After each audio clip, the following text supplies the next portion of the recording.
இனிய வணக்கங்கள், அன்பு நண்பர்களே. மீண்டும் ஒரு புத்தம் புதிய நன்னாள் இறைமையின் வரமாக நமது தளத்தின் முதல் படிநிலையாக நேர்மறை சிந்தனைகளை நம்மிடையே விதைக்க இணைகின்றார் அன்பு தோழர் கற்பகவள்ளி அவர்கள். அவர்களை அன்புடன் வரவேற்போம். நன்றி. அனைவருக்கும் வணக்கம். இப்பிரபஞ்ச வெளியில் நீக்கமற நிறைந்திருக்கும் பரம்பொருளே, உம்மை வணங்குகின்றோம். உந்தன் அளப்பரிய அன்பால் எங்களுக்கு கிடைத்திட்ட பெற்றோர்கள், வழிகாட்டிகள், உற்றார், உறவினர்கள், நண்பர்கள் மற்றும் ஒவ்வொரு உயிருள்ள ஆன்மாக்கள் மற்றும் உயிரற்ற பொருட்களுக்காகவும் மனம் நிறைந்த நன்றி. உந்தன் அபரிமிதமான படைப்பால் இப்பூவுலகு உந்தன் எழில் நிறைந்த இயற்கையாலும் நிறை வளங்களாலும் நீடித்த நலங்களாலும் ஆகச்சிறந்த நேர்மறை எண்ணங்களாலும் இவ்வுன்னத உலகிலும் எங்கள் உயிர் துடிப்புள்ள உள்ளங்களிலும் நீக்கமற நிறைந்துள்ளது. உந்தன் அளப்பரிய அன்பினாலும் அருளினாலும் ஆசீராலும் நாங்கள் ஒவ்வொருவரும் உயர்ந்த உன்னதமான வாழ்வியல் பயணத்தை நிறைவுடனும் நிம்மதியுடனும் அன்றாடம் மேற்கொண்டு வருகின்றோம், ஆகச்சிறந்த வழிகளில். இதனால் நாங்கள் இச்சமூகத்தின் இன்றியமையாதவர்கள் என்பதையும், சீரிய வழியில் பயணிக்கும் அளவிற்கு ஆக்கப்பூர்வமான வழிகளில் எங்களை அன்றாடம் புதுப்பித்து வருகின்றோம். உந்தன் ஒப்பற்ற வழி நடத்துதலுடன் சிறுதுளி பெருவெள்ளமாகும் என்பதைப் போல் நாங்களும் சிறுக சிறுக சாதனை துளிகளை கோர்த்து வருங்கால சரித்திரத்தை ஆக்கப்பூர்வமான முன்னெடுப்புகளால் அலங்கரிக்கும் வரம் தாரும். அனைவருக்கும் நன்றி, அனைத்திற்கும் நன்றி, ஆண்டவனுக்கும் நன்றி. நன்றி. நன்றிங்க அன்பு தோழர். நமது நிகழ்வின் அடுத்த படிநிலையாக நாம் ஒரு நிமிட தியானத்திற்குள் பயணிக்க இருக்கின்றோம். கண்களை மெலிதாக மூடிக்கொள்வோம், கரங்களை கோர்த்துக்கொள்வோம். இப்பிரபஞ்ச பெருவெளியில் உள்ள இறைமைக்கு மனதார நன்றி வைக்கிற கிடைத்த மற்றும் ஒரு அற்புதமான நன்னாள் இது. இப்பொழுது நாம் உச்சரிக்க இருக்கும் ஒவ்வொரு வார்த்தைகளுடன் நன்றி உணர்வினையும் கலந்து இறைமைக்கு சமர்ப்பிப்போம் அன்பின் காணிக்கையாய். இன்றெடுத்து அன்றாடம் அமுதூட்டி அன்பாகவும் கருணையாகவும் மாறிப்போன அன்பு தாய்க்கு மனம் நிறைந்த நன்றி. ஒவ்வொரு நாளையும் ஒவ்வொரு பொழுதையும் தமது உழைப்பாலும் தியாகத்தாலும் குடும்பத்தை நிறைத்து அறிவாகவும் ஆற்றலாகவும் மாறிப்போன அன்பு தந்தைக்கு மனம் நிறைந்த நன்றி. பரிசுத்தமான இயற்கையை பரிசீலித்து சென்ற நம் முன்னோர்கள் ஒவ்வொருவருக்கும் மனம் நிறைந்த நன்றி. கற்பித்தல் என்னும் இனிய அனுபவங்கள் வாயிலாக அன்றாட பொழுதுகளை அர்த்தமுள்ளதாக்கும் ஆசிரிய பெருந்தகைகள் ஒவ்வொருவருக்கும் மனம் நிறைந்த நன்றி. இப்பிரபஞ்ச பூ உலகினுள் பயணித்துக் கொண்டிருக்கும் பயணிக்க இருக்கின்ற ஒவ்வொரு உயிருள்ள ஆன்மாக்களுக்கும் மனம் நிறைந்த நன்றி. உயிரற்ற பொருட்களாய் வாழ்வின் உடன் வழித்துணையாய் வாழ்வின் பாதையை என்றென்றும் நிறைக்கும் உயிரற்ற பொருட்களுக்கும் மனம் நிறைந்த நன்றி. இப்பிரபஞ்ச பூ உலகினை தமது பேரன்பாலும் பேரருளாலும் பேராசிராலும் ஆண்டு அரவணைத்து காத்து வரும் அந்த ஆண்டவனுக்கும் நன்றி. இப்பொழுது நமது சுவாசத்தின் ஓசையில் அது பயணிக்கும் பாதைகளில் நாமும் ஒரு நிமிடம் இணைந்து பயணிப்போம், நம் மூச்சின் சுவாசத்தினை சீர்மைப்படுத்தியவர்களாய்.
இப்பிரபஞ்ச பெருவழியில் நீக்கமர நிறைந்திருக்கும் முடிவில்லா பரம்பொருளின் அன்போடும் அருளோடும் ஆசீரோடும் எங்கள் வாழ்வியல் சூழல் அன்றாடம் அர்த்தமுள்ள வகையில் சீருடனும் செம்மையுடனும் பண்பட்டு வருகின்றது. இதனால் இச்சமூகத்தின் சீரிய சிறந்த முன்மாதிரிகளாக நாங்கள் திகழ்வதோடு நில்லாமல் பல்வேறு சாதனைகளையும் அதன் வாயிலாக சரித்திரங்களையும் படைக்கும் அற்புத படைப்பாளிகளாக பரிணமிப்போம். இறைமைக்கு நன்றி.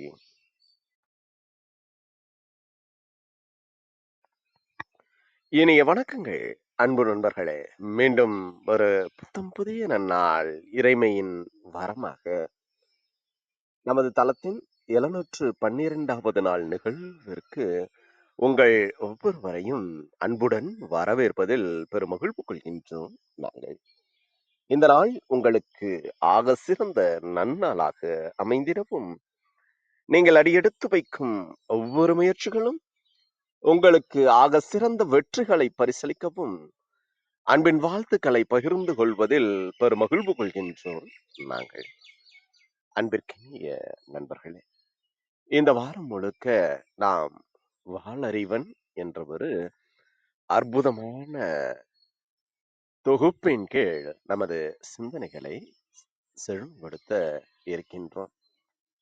இந்த வாளறிவன் தொகுப்பில் இன்றைய நிகழ்வாக மாபெரும் தமிழ் கனவு என்ற ஒரு அற்புதமான தலைப்பின் கீழ் அடுத்த ஒரு அற்புதமான சிறப்புரையை நம்மிடையே வழங்குவதற்காக இணைந்துள்ளார் அன்பு சகோதரி இளைய செல்வி அவர்கள்.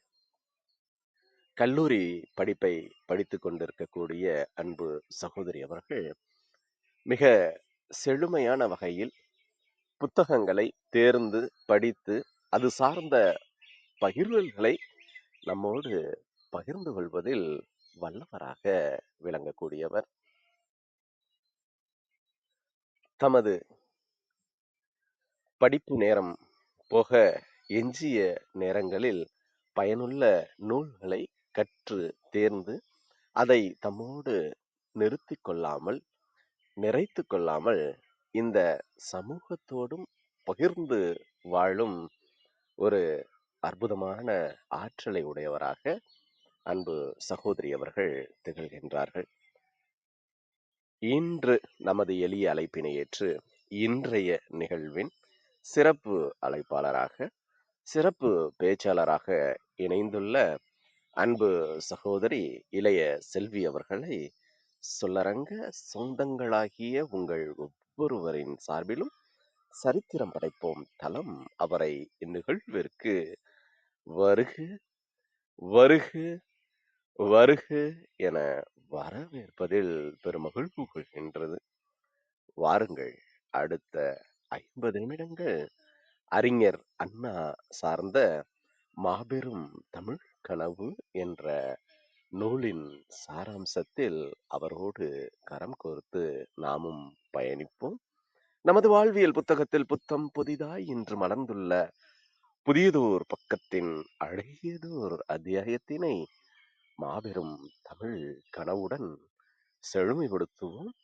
நமது வாழ்வியல் வழித்தடங்களை இன்னும் இன்னும் வளமைப்படுத்துவோம். நன்றி.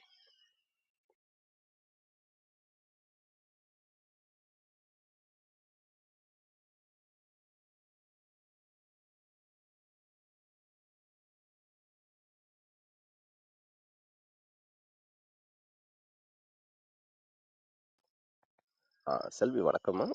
வலதுபுறம் கீழ் மூலையில ஒளிவாங்கியோட இணைப்பு இருக்கும், எடுத்துட்டு நீங்க பேசலாம். நன்றி. அனைவருக்கும் இனிய உற்சாகமான காலை வணக்கம். என் பெயர் செல்வி. நான் கல்லூரி படிச்சிட்ருக்கேன். பிஇசிஎஸ்சி தான் படிச்சிட்ருக்கேன். இப்போ எதை பற்றி பார்க்க போகிறோம் அப்படின்னா, அறிஞர் அண்ணாவை பற்றி பார்க்க போகிறோம். இதில் ஏற்கனவே பகுதி 1 பகுதி 2 பகுதி 2ல் பாதி முடிக்க இதில் சொல்லியிருக்கேன். இப்போ அதுலேருந்து பாதியை நம்ம பார்க்கலாம். அடுத்து என்ன பார்க்க போகிறோன்னா, போனதில் என்னென்ன பார்த்தோன்னா, அவர் சின்ன வயசில் எப்படி இருந்தார், அவங்க அம்மா வந்து எப்படிலாம் வளர்த்தாங்க, அவரு வந்து சின்ன வயசுல எவ்வளோ சேட்டை பண்ணாரு, எப்படிலாம் படிச்சிருக்காரு, அதை பத்தி பார்த்தோம். இப்ப அதோட தொடர்ந்து அடுத்து பார்க்கலாம். சிகரெட்டும் சுதந்திரமும். அண்ணா வந்து கல்லூரியில தான் படிச்சுட்டு இருந்தாரு, பஞ்சையப்பன் கல்லூரி காஞ்சிபுரத்துல. அப்படி அவர் படிச்சுட்டு இருக்கும்போது ஒரு மாணவர் வந்து என்ன பண்ணியிருக்காருன்னா, சிகரெட் இருக்கு இல்லையா, அந்த சிகரெட் வந்து அதிகமா அப்படியே குடிச்சிட்டே இருந்திருக்காரு. அதிகமா குடிக்கவும் போய் கேட்டிருக்காங்க. அண்ணா வந்து கேட்டிருக்காங்க, "ஏன் வந்து நீ வந்து அதிகமா ஏன் சிகரெட்ட குடிச்சுக்கிட்டே இருக்க எப்ப பார்த்தாலும்?" அப்படின்னு சொல்லி கேட்கும்போது, அவங்க வந்து சொல்றாங்க, um "bring the bring the British" அப்படின்னு சொல்லி சொல்றாங்க. அ ஏன் வந்து அப்படி சொல்றாங்க அப்படின்னா, அப்படி சொல்லிட்டு என்ன பண்றாங்கன்னா, அப்படியே அண்ணாவ பார்க்குறாங்க. ஏன்னா வந்து அந்த அந்த நேரத்துல வந்து அந்த நேரத்துல வந்து என்ன சொல்றாங்கன்னா, வெள்ளைக்காரங்கலாம் இருக்காங்கல்ல, அவங்களோட பொருள வந்து நான் கொளுத்துறேன். அந்த மாதிரி அவங்க வந்து சொல்லியிருக்காங்க. அதுக்காக தான் வந்து இந்த மாரி நான் வந்து குடிச்சிட்டுருக்கேன். சுதந்திரத்துக்காக வந்து தியாகம் தியாகம் செய்றதுக்கு வந்து இத வந்து நான் சொல்றேன் அப்படின்னு சொல்லி அவங்க சொல்லியிருக்காங்க. அடுத்து வந்து எத பார்க்க போறோம்னா, பேராசிரியருக்கு புகழ் மாலை. இதுல வந்து என்ன சொல்லியிருக்காங்கன்னா, அண்ணா வந்து பச்சையப்பன் கல்லூரியில வந்து படிச்சுக்கிட்டே இருக்காரு.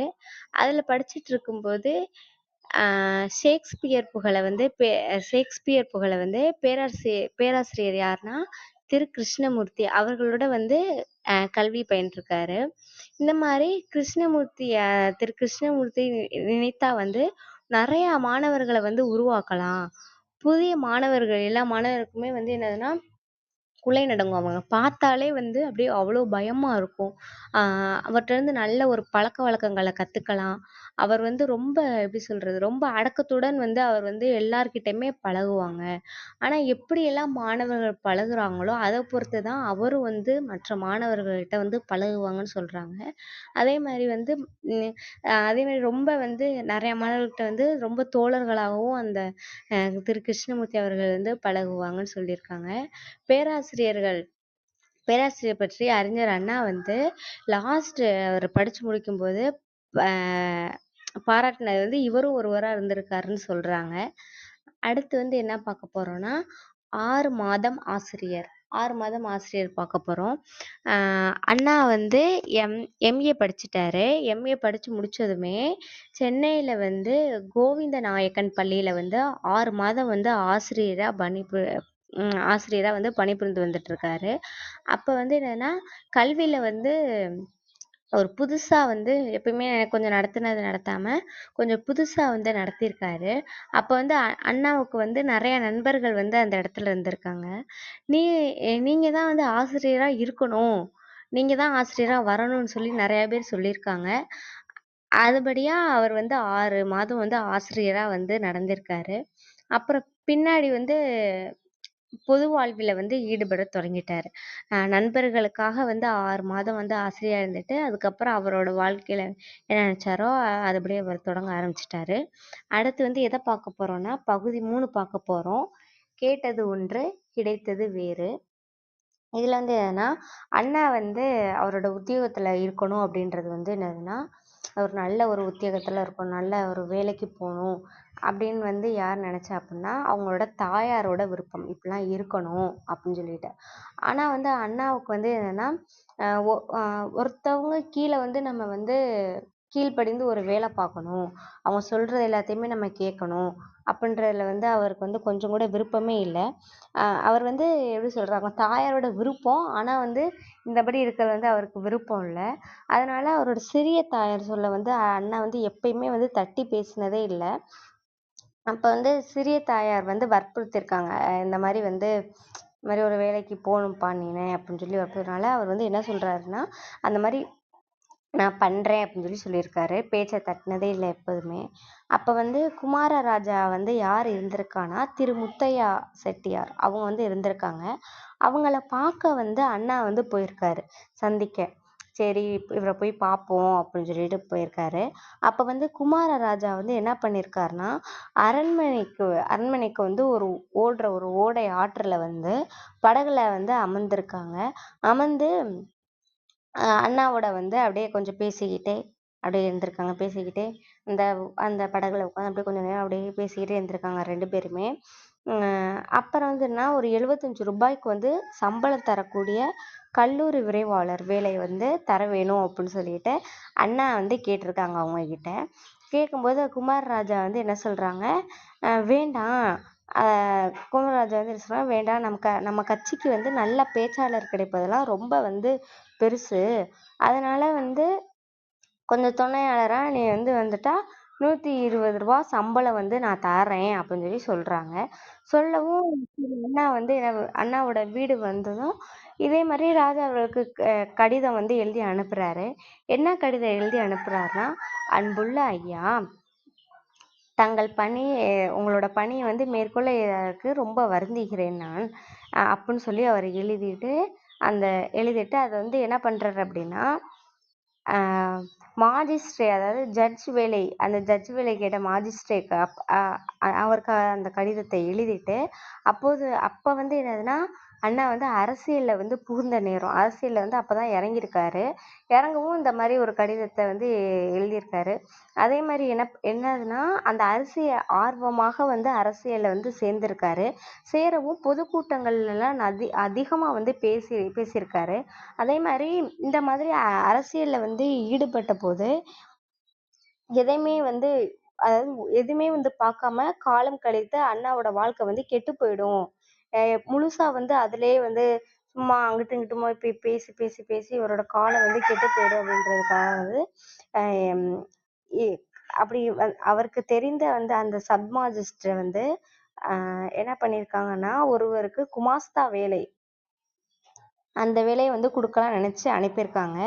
அப்ப அண்ணா வந்து என்ன பண்ணியிருக்காங்க, அந்த ஒரு கடிதம் எழுதினார்ல, அந்த கடிதத்தோட போய் சப் மாஸ்டரோட வீட்டுக்கு போயிட்டு அங்கே வெளியே வாட்ச்மேன் இருந்திருக்காங்க, அவர்கிட்ட போய் இந்த மாதிரி நான் பார்க்கணும், போய் அவங்ககிட்ட போய் சொல்லுங்கன்னு சொல்றாங்க. உடனே என்ன பண்றாங்கன்னா, அந்த சப் மாஸ்டர் வந்து உள்ளக்க வந்து சாப்பிட்டுக்கிட்டு இருக்காங்க. சாப்பிட்டுட்டு இருக்காங்க. உடனே வந்து வாட்ச்மேன் வந்து இந்த மாதிரி சொல்லவும், உடனே சாப்பாட்டை வந்து பாதியிலே வந்து வச்சுட்டு வெளியே வந்துட்டு, வீட்டை விட்டு வெளியே வந்துட்டு, அண்ணாவை பார்த்ததும் வாருங்கள் வாருங்கள் அப்படின்னு சொல்லி வரவேற்கிறாங்க.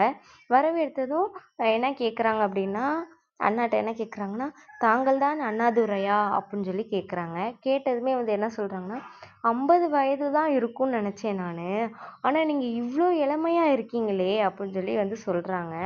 சொல்லவும் அப்படியே கூறிக்கொண்டு, எனக்கு வந்து கொஞ்சம் உதவி செய்யணும் நீங்க. ஆற்காடுல வந்து ராமசாமி முதலியோர் அவர்கள்ட்டலாம் சொல்லி ஜட்ஜ் வேலை வாங்கி தரதா தாங்கள் வந்து கொஞ்சம் எனக்கு கேட்டு சொல்லணும். நான் வந்து அப்படின்னு சொல்லி சொல்றாங்க. அப்ப வேலை தேடி வந்த அண்ணாவோ, எனக்கு வந்து அரசியல்ல வந்து நல்ல செல்வாக்கும் எதிர்காலமும் நிறைய இருக்கு எனக்கு. அப்ப வந்து இந்த வேலை கூட இந்த வேலை இப்படிலாம் கேட்டிருக்காரு. ஆனா வந்து இதுல நிறைய எனக்கு இருக்குன்னு தெரிஞ்சதும் இது வேணாம், கேட்கல. அவர் வந்து இந்த மாதிரி எனக்கு கொஞ்சம் வேலை வேணும் இந்த மாதிரி கேட்காம அப்படியே வீடு திரும்பி, சரி ஓகே நம்ம வந்து அரசியல்லே நம்ம ஈடுபட்டுறலாம் அப்படின்னு சொல்லிட்டு வந்திருக்காரு, வீட்டுக்கு வந்துட்டாரு. அடுத்து வந்து எதை பார்க்க போறோம்னா, ஆற்காடு ராமசாமியின் அறிவுரை. ஆற்காடு ராமசாமியின் அறிவுரை பார்க்க போறோம். அதாவது நிறைய டாக்டர்லாம் ரொம்ப எப்படி சொல்றது, காலஞ்சென்ற டாக்டர்னா நிறைய வருஷம் பணிபுரிஞ்சிருக்காங்க டாக்டரா. யார் அப்படின்னா நடேசே முதலியார். அவர் வந்து என்ன பண்ணியிருக்காருன்னா, ரொம்ப நாளாச்சு, ரொம்ப ரொம்ப வருஷமாகவும் அவருக்கு ரொம்ப வயசாகி மரண படுக்கையில வந்து இருந்திருக்காரு. அப்ப வந்து ஆற்காடு ராமசாமி முதலியார் அவரை வந்து என்ன பண்ணியிருக்காருன்னா சந்திக்க நேரிட்டது. அப்ப வந்து என்னன்னா, இந்த ரொம்ப முடியாம இருக்கார்ல டாக்டர் நடேசே, அவர்கள் வந்து என்ன பண்ணியிருக்காருன்னா, ராமசாமி முதலியாரை பார்த்து, அப்பா அப்படின்னு சொல்லியிருக்காரு, நான் இந்த கட்சியில வந்து உழைத்தால் வந்து நிறையா கஷ்டங்கள் வந்து இந்த கட்சியில உழைத்ததுனால எனக்கு நிறைய கஷ்டம்லாம் வந்துச்சு.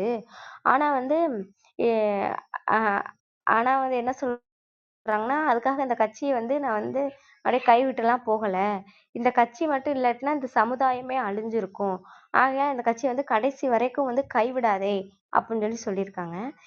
இதுல வந்து இந்த சந்திப்பு வந்து பல ஆண்டுகளுக்கு பிறகு வந்து அண்ணா அவர்கள் வந்து ஏற்காடு சென்றப்ப வந்து ராமசாமி முதலியாரை வந்து சந்திக்க நேரிட்டது.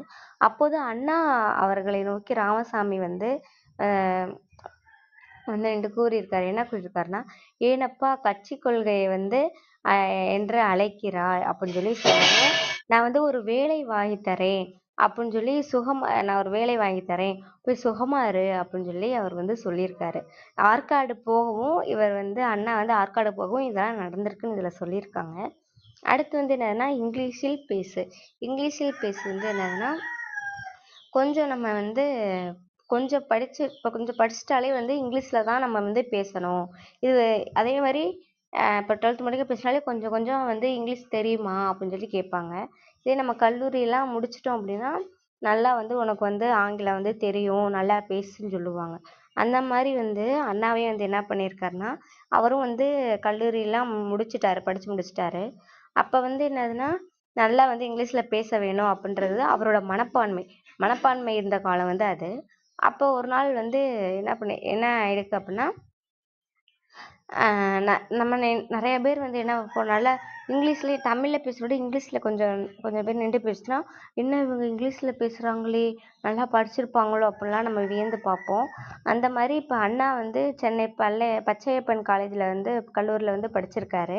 அப்படி அவர் படிச்சுட்டு இருக்கும்போது ஒரு 6 மாதம் படித்ததுக்கப்புறம் வந்து விடுமுறைக்காக வீட்டுக்கு வந்திருக்காரு. வீட்டுக்கு வந்தப்போ வந்து அவரோட பாட்டியை வந்து என்னதுன்னா அவரை வந்து அருகில் கூப்பிட்றாரு. இங்கே வாப்பா, பக்கத்தில் வாப்பா அப்படின்னு சொல்லி கூப்பிட்றாங்க. கொஞ்சம் பேசு, கொஞ்சம் நீ பேசு அப்படின்னு சொல்லி சொல்கிறாங்க பாட்டி. அப்படி பேசுன்னு சொல்லவும் என்ன என்ன பண்ணுறாங்கன்னா, அப்போ வந்து அவர் கேட்குறாரு, நான் இப்போ பேசிட்டு தானே பாட்டி இருக்கேன், பேசுன்னு சொல்கிறீங்களே அப்படின்னு சொல்லி அவர் கேட்குறாரு. இல்லை இல்லை, நீ கொஞ்சம் இங்கிலீஷில் பேசு அப்படின்னு சொல்லி அவங்க பாட்டி சொல்கிறாங்க. சொல்லவும் வந்து அண்ணா வந்து கேட்குறாரு, இங்கிலீஷில் பேசினா உங்களுக்கு புரியுமா அப்படின்னு சொல்லி கேட்குறாரு. அப்படி நான் பேசினா உங்களுக்கு என்ன புரியும் அப்படின்னு சொல்லி கேட்குறாரு. அதுக்கு பாட்டி சொல்கிறாங்க, என்ன சொல்கிறாய் நீ? இதுக்காகவா நான் வந்து இவ்வளோ பணம் கட்டி வந்து படிக்க வைக்கிறோம் அப்படின்னு சொல்லி அண்ணா கேட்டு அப்படியே ரொம்ப பாட்டி வந்து அப்படியே இதுக்காகவா உன்னை நான் அப்படிலாம் படிக்க வைக்கிறேன், இங்கிலீஷில் கூட நீ பேச மாட்டேன்னு சொல்லி அப்படியே ரொம்ப சலிக்கிற மாதிரி சொல்லிடுறாங்க. அடுத்து வந்து என்னதுன்னா அடுத்து என்ன பார்க்க போகிறோன்னா காப்பி அடித்த பேச்சாளர். அதாவது காப்பி அடித்த பேச்சாளர் அப்படின்ற ஒரு தலைப்பை பற்றி பார்க்க போகிறோம். இதில் வந்து என்னென்னா கல்லூரி நண்பர் ஒருவர் வந்து அண்ணாவோட தேர்தல் பிரச்சாரம் செய்வதற்காக வந்திருக்காங்க. வந்தப்போ என்ன பண்ணா மக்களை வந்து எப்படி கவரும்படியாக பேசுறது, எப்படி வந்து மக்களை வந்து கவரும்படியாக பேசுறதுன்னு சொல்லி அண்ணாட்ட வந்து கேட்டிருக்காங்க. அப்போ வந்து கேட்கவும் வந்து அவங்க என்ன சொல்கிறாங்கன்னா, அண்ணா எப்படி பேசுகிறாரோ அப்படியே பேசிடுங்க அப்படின்னு சொல்லி நிறைய பேர் சொல்லி வச்சுருக்காங்க. அப்போ ஃபஸ்ட்டு நாள் வந்து என்னதுன்னா கல்லூரி நண்பன் வந்து அண்ணா வந்து பேசுகிற கூட்டத்தில் வந்து இவரும் ஒருவராக போய் நின்று அண்ணா எப்படிலாம் பேசுகிறாரு, நம்ம வந்து அதே மாதிரி பேசணும் அப்படின்றதுக்காக அண்ணா பேசுகிற கூட்டத்தில் போய் கலந்து அவர் பேசுறதை கேட்டுட்ருக்காரு. அப்போ வந்து ஒரு நள்ளிரவு நேரம். அப்போ மக்கள் வந்து அப்படியே சோர்ந்து உட்காந்துருக்காங்க. அப்படியே உட்காந்துருக்கதை பார்த்ததும் அண்ணா வந்து என்ன சொல்கிறாருன்னா, உங்களுக்கு தொல்லை கொடுப்பதற்காக என்னை மன்னிக்க வேண்டும் அப்படின்னு சொல்லி சொல்கிறாரு. நீங்கள் வந்து எல்லாருமே வந்து அயர்ந்து தூங்கும் நேரத்தில் தொல்லை தருவதற்காக என்னை மன்னிக்க வேண்டும் அப்படின்னு சொல்லி அவர் வந்து அண்ணா வந்து சொல்கிறாரு. சொன்னதுமே வந்து என்னதுன்னா இது சொன்னதுக்கு அப்புறம் தான் அவர் வந்து அவரோட பேச்சையே ஆரம்பிச்சிருக்காரு. அப்படியே அவர் சொல்லவும் மக்கள் அப்படியே புத்துணர்ச்சியோட அப்படியே உட்காந்து அவரோட பேச்சை கேட்க தொடங்கிட்டாங்க. அடுத்து வந்து என்னதுன்னா இப்படி தொடங்குனதும் அடுத்து இதை வந்து யார் கவனிச்சிருக்கான்னா அந்த கூட்டத்தில் இருந்த அவரோட தோழர் வந்து கவனிச்சிருக்காரு.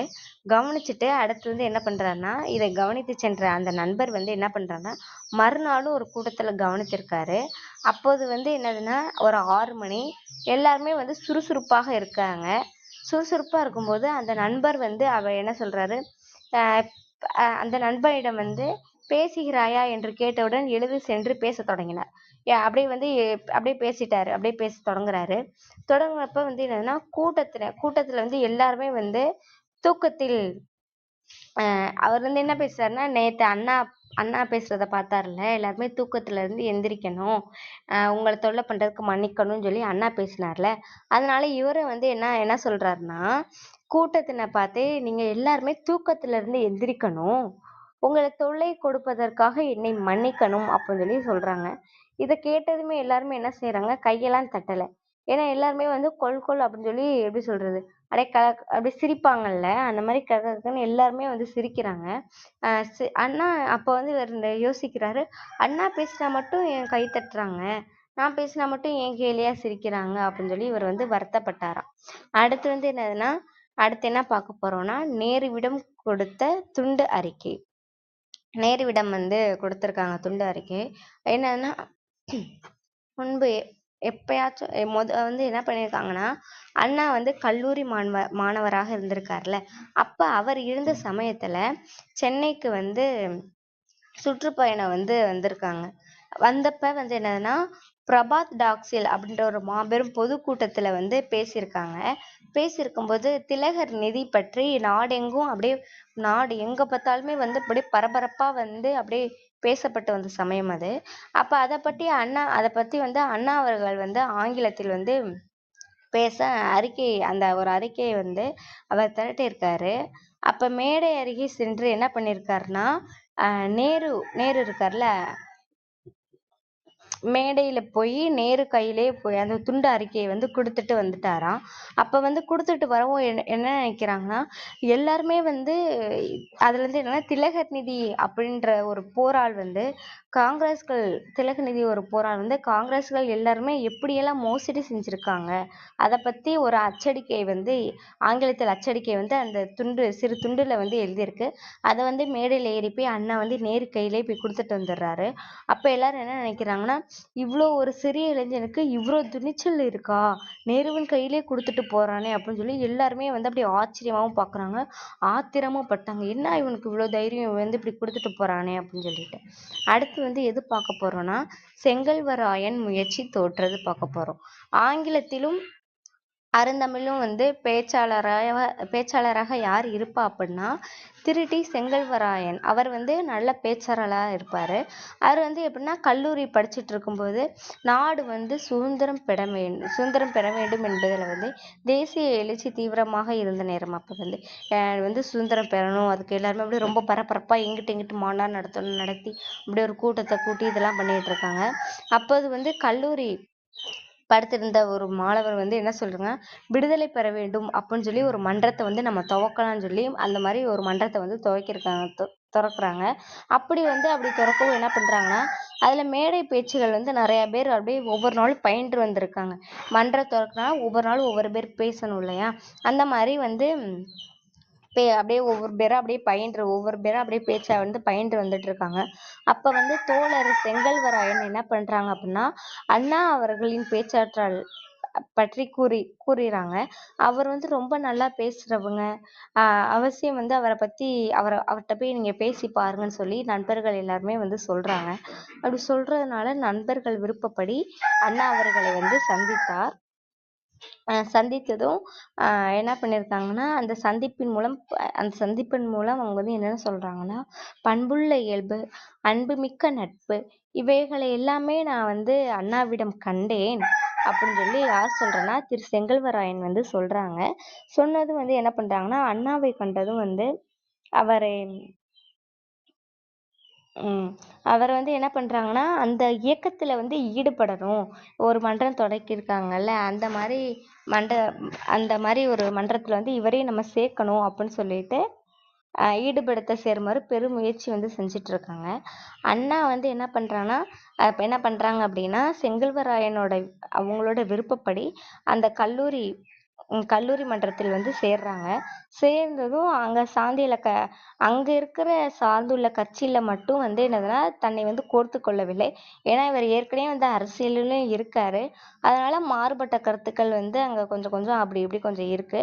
அப்படி இருந்தது என்ன பண்றாங்க அப்படின்னா, இந்த செங்கல்வராயன் தலைவர் வந்து என்ன பண்றாரு அப்படின்னா, சத்தியமூர்த்திக்காக வந்து டெல்லியில வந்து சட்டசபை தேர்தல் வந்து ஒன்று கடுமையாக வந்து நடந்துட்டே இருந்திருக்கு. அப்போ வந்து இவர் வந்து ரொம்ப அதிகமாக அதற்கு வந்து உழைச்சிருக்காரு. உழைக்கவும் வந்து அண்ணா நீதி கட்சியின் வேட்பாளர் வந்து யாருன்னா உயர்திரு ராமசாமி முதலியார். அவர் பக்கம் நின்று வந்து என்னதுன்னா ஆதரவு திட்டினார். நிறைய பேரை திரட்டி இந்த மாதிரி நம்ம கட்சிக்கு வந்து இந்த மாதிரி போராடணும் அந்த மாதிரிலாம் சொல்லியிருக்காங்க. அப்போ வந்து அன்று முதல் வந்து அரசியல் வந்து பிரிவு தான். ஏன்னா வந்து அங்கிட்டு ஒன்று இங்கிட்டு ஒன்றுமா நடந்துருக்கு. அப்போ அரசியலில் தான் பிளவு ஏற்பட்டிருக்கே தவிர நட்பில் வந்து நமக்கு வந்து பிளவு ஏற்படலை அப்படின்னு சொல்லியிருக்காங்க அதில். அடுத்து வந்து என்னன்னா தேர்தல் பிரச்சாரம் பார்க்க போகிறோம். அடுத்து 1936ஆம் ஆண்டு சென்னை நகர சபைக்கு நடந்த உறுப்பினர் பதவிக்காக அண்ணா அவர்கள் வந்து போட்டியிட்டு இருக்காங்க. அண்ணா அவர்கள் போட்டியிடவும் என்ன பண்ணியிருக்காங்கன்னா அந்த சைடில் இருந்த நிறைய பேர்லாம் வந்து அந்த தொகுதிக்கு வந்து அந்த ஐஸ்டிஸ் கட்சி சார்பில் வந்து நின்றுருக்காங்க. அண்ணா அவர்களை எதிர்த்து வந்து காங்கிரஸ் சார்பில் நிறைய பேர் வந்து என்னதுன்னா பாலசுப்ரமணி அவங்கள நிறுத்திருக்காங்க காங்கிரஸ்க்கு எதிராக. இந்த மாதிரி இது பண்ணவும் அண்ணாவை போலவே வந்து எம்ஏ பட்டம் முடிச்சவங்க வந்து யார் அப்படின்னா முடிச்சவரும் வந்து இந்த கூட்டத்தில் வந்து பேச வந்திருக்காரு. ஆனால் வந்து என்னதுன்னா அண்ணா வந்து எம்ஏ பட்டம் முடிச்சிருக்காரு. அண்ணா வந்து நிறையா பேசுவார். எவ்வளோ பெரிய கூட்டமாக இருந்தாலும் அண்ணா வந்து பேசுவார். ஆனால் இந்த கட்சியில் வந்து எப்படி சொல்கிறது, இந்த கட்சியில் வந்து எதிர்த்து நின்றவர் வந்து இன்னும் காங்கிரஸ்க்கு எதிராக நின்றார்ல, அவர் வந்து எம்ஏ படித்தவர் தான். ஆனால் அவருக்கு வந்து இந்த மாதிரி கூட்டத்தில் வந்து பேச வராதுன்னு சொல்கிறாங்க. அப்போ வந்து என்னதுன்னா அண்ணா அவர்கள் வந்து நிறையா கூட்டங்களில் பேசும்போது நானும் வந்து எம்ஏ தான் படிச்சிருக்கேன். அப்போ என்னை எதிர்த்து நிற்பவரும் எம்ஏ தான் படிச்சிருக்காங்க. ஆனால் வந்து எனக்கு வந்து அவ்வளோலாம் பேச வராது அப்படின்னு சொல்லிடுறாங்க. சொன்னதுக்கப்புறம் வந்து என்னதுன்னா காங்கிரஸ் தேர்தலில் வந்து கூட்டம் நடக்குது. கூட்டம் நடக்கும்போது பொதுமக்கள் எல்லாமே தேர்தலுக்கு நிற்கிறாங்க. அப்போ வந்து இந்த பாலசுப்ரமணிய முதலியார் வந்து பேசும்படி வந்து சொல்கிறாங்க. சொல்லவும் வந்து என்ன பண்ணுறாங்க, காங்கிரஸ் தொண்டர்களும் வந்து கொஞ்சம் நேரம் வந்து பேசுங்கன்னு சொல்கிறாங்க. அதுக்கு வந்து என்ன சொல்கிறாங்கன்னா பாலசுப்ரமணியன் என்ன சொல்கிறாங்கன்னா, நான் தேர்தலில் வேணா நான் நிற்கிறேன். ஆனால் வந்து இந்த மாதிரி பொதுக்கூட்டங்களில் வந்து நான் பேச மாட்டேன் அப்படின்னு சொல்லி கூறுறாங்க. அப்படி கூறவும் வந்து என்னன்னா அவருக்கு பதிலாக நாங்கள் பேசுகிறோன்னு சொல்லிட்டு செங்கல்வராயன் இருக்காங்களே, செங்கல்வராயன், கோபாலரத்தினம், சத்யமுத்து ஆகியோர் வந்து முன் வந்து பேசுகிறாங்க. தம்மை எதிர்த்து நின்ற தோழர பாலசுப்ரமணி அவரை வந்து என்னதுன்னா அவர் வந்து பேசும்போது அண்ணா அவர்கள் வந்து என்ன சொல்கிறாங்க, என்னுடைய நண்பர் பாலசுப்ரமணியர் நெய்க்கு தென்னை வந்து ஆதாரமா, தென்னைக்கு நெய் ஆதாரமா அப்படின்ற ஒரு தத்துவ துறையை வந்து பற்றி வந்து படித்தவர் நான் நெய்யும் தென்னையும் வந்து மக்களுக்கு கிடைக்க செய்வது எப்படி என்று ஆராயும் பொருளாதார துறையை பற்றி நான் வந்து படிச்சிருக்கேன். ஆனா இருவரில் யார் உங்களுக்கு பயன்படுவோம் என்று நீங்களே வந்து தீர்மானித்து கொள்ளுங்கள் சொல்லி அண்ணா வந்து அந்த பொதுக்கூட்டத்துல வந்து மக்கள்கிட்ட வந்து இப்படி சொல்லிடுறாரு. இதைதான் வந்து இந்த ஹெட்லைன்ல வந்து நம்ம பார்த்தோம். இதுலன்னா தேர்தல் பிரச்சாரத்துல வந்து பார்த்தோம். அடுத்து வந்து என்ன பார்க்க போறோம்னா நந்தவனமும் நாயும் பார்க்க போறோம். அதுல வந்து என்னன்னா 1936ஆம் ஆண்டில் ஒரு நகர சபை தேர்தல் வந்து நடைபெற்றிருக்கு. அதுல வந்து என்னதுன்னா பெத்தநாயக்கன்பேட்டையில வந்து அண்ணாவை எதிர்த்து நின்ற காங்கிரஸ்க்கு வந்து ஆதரவா நிறைய பேர் வந்து வந்திருக்காங்க. வரவும் என்னன்னா அவர்கள அந்த மாதிரி எதிர்த்து வந்தவங்கள ஒருத்தர் வந்து யாருன்னா திருவி கல்யாண சுந்தனர் அவர் வந்து ஆவார் சொல்லியிருக்காங்க. இந்த மாதிரி தேர்தல் ஒரு கூட்டம் இருக்கு அப்படின்னா அதுல வந்து திருவிக்கா வந்து சொற்பொழிவாற்றும் போது ஒரு நந்தவனத்துல வந்து அந்த நந்தவனத்துல வந்து நாய் வந்து ஒண்ணு செத்து கிடந்திருக்கு. இத மக்கள் வந்து என்ன பண்ணுவாங்கன்னா நாய் வந்து அகற்றுவாங்களா இல்ல வந்து அந்த நந்தவனத்தையே அழிப்பாங்களா அப்படின்னு சொல்லி நினைச்சிருக்காங்க. அப்ப வந்து நந்தவனத்தை அழிப்பாரோ நாயை அகற்றுவார் அப்படின்னு சொல்லியிருக்காங்க. அதுபோல காங்கிரஸில் வந்து தீயவர் சிலர் வந்து இருந்தாங்க அப்படின்னா அந்த தீயவரை அகற்றுவது நன்றா இல்லைன்னா அதற்காக காங்கிரஸையே அழிப்பது நன்றா அப்படின்னு சொல்லிட்டு அந்த கூட்டத்துல வந்து பேசியிருக்காங்க. பேசும்போதும் கூர்ந்து பார்மேன் பார்மேன் வந்து அப்படி பேசும்போது என்னன்னா, தீயவரை அகற்றுவதென்றோ நல்லவரின் கடமை. தீயவரை அகற்றுவதுதான் நல்லவரோட கடமைன்னு சொல்லியிருக்காங்க. நந்தவனத்தை தூய்மைப்படுத்தி அதை வந்து அந்த நந்தவனத்தையே காப்பாற்றுவதுல தான் காங்கிரஸ் காப்பாற்றுவோம்ல, அதே மாதிரிதான் காங்கிரஸையும் நம்ம காப்பாற்ற வேணும் அப்படின்னு சொல்லி கூறியிருக்காங்க. அடுத்து நடைபெற்ற கூட்டத்துல வந்து அண்ணா வந்து பேசுறாரு.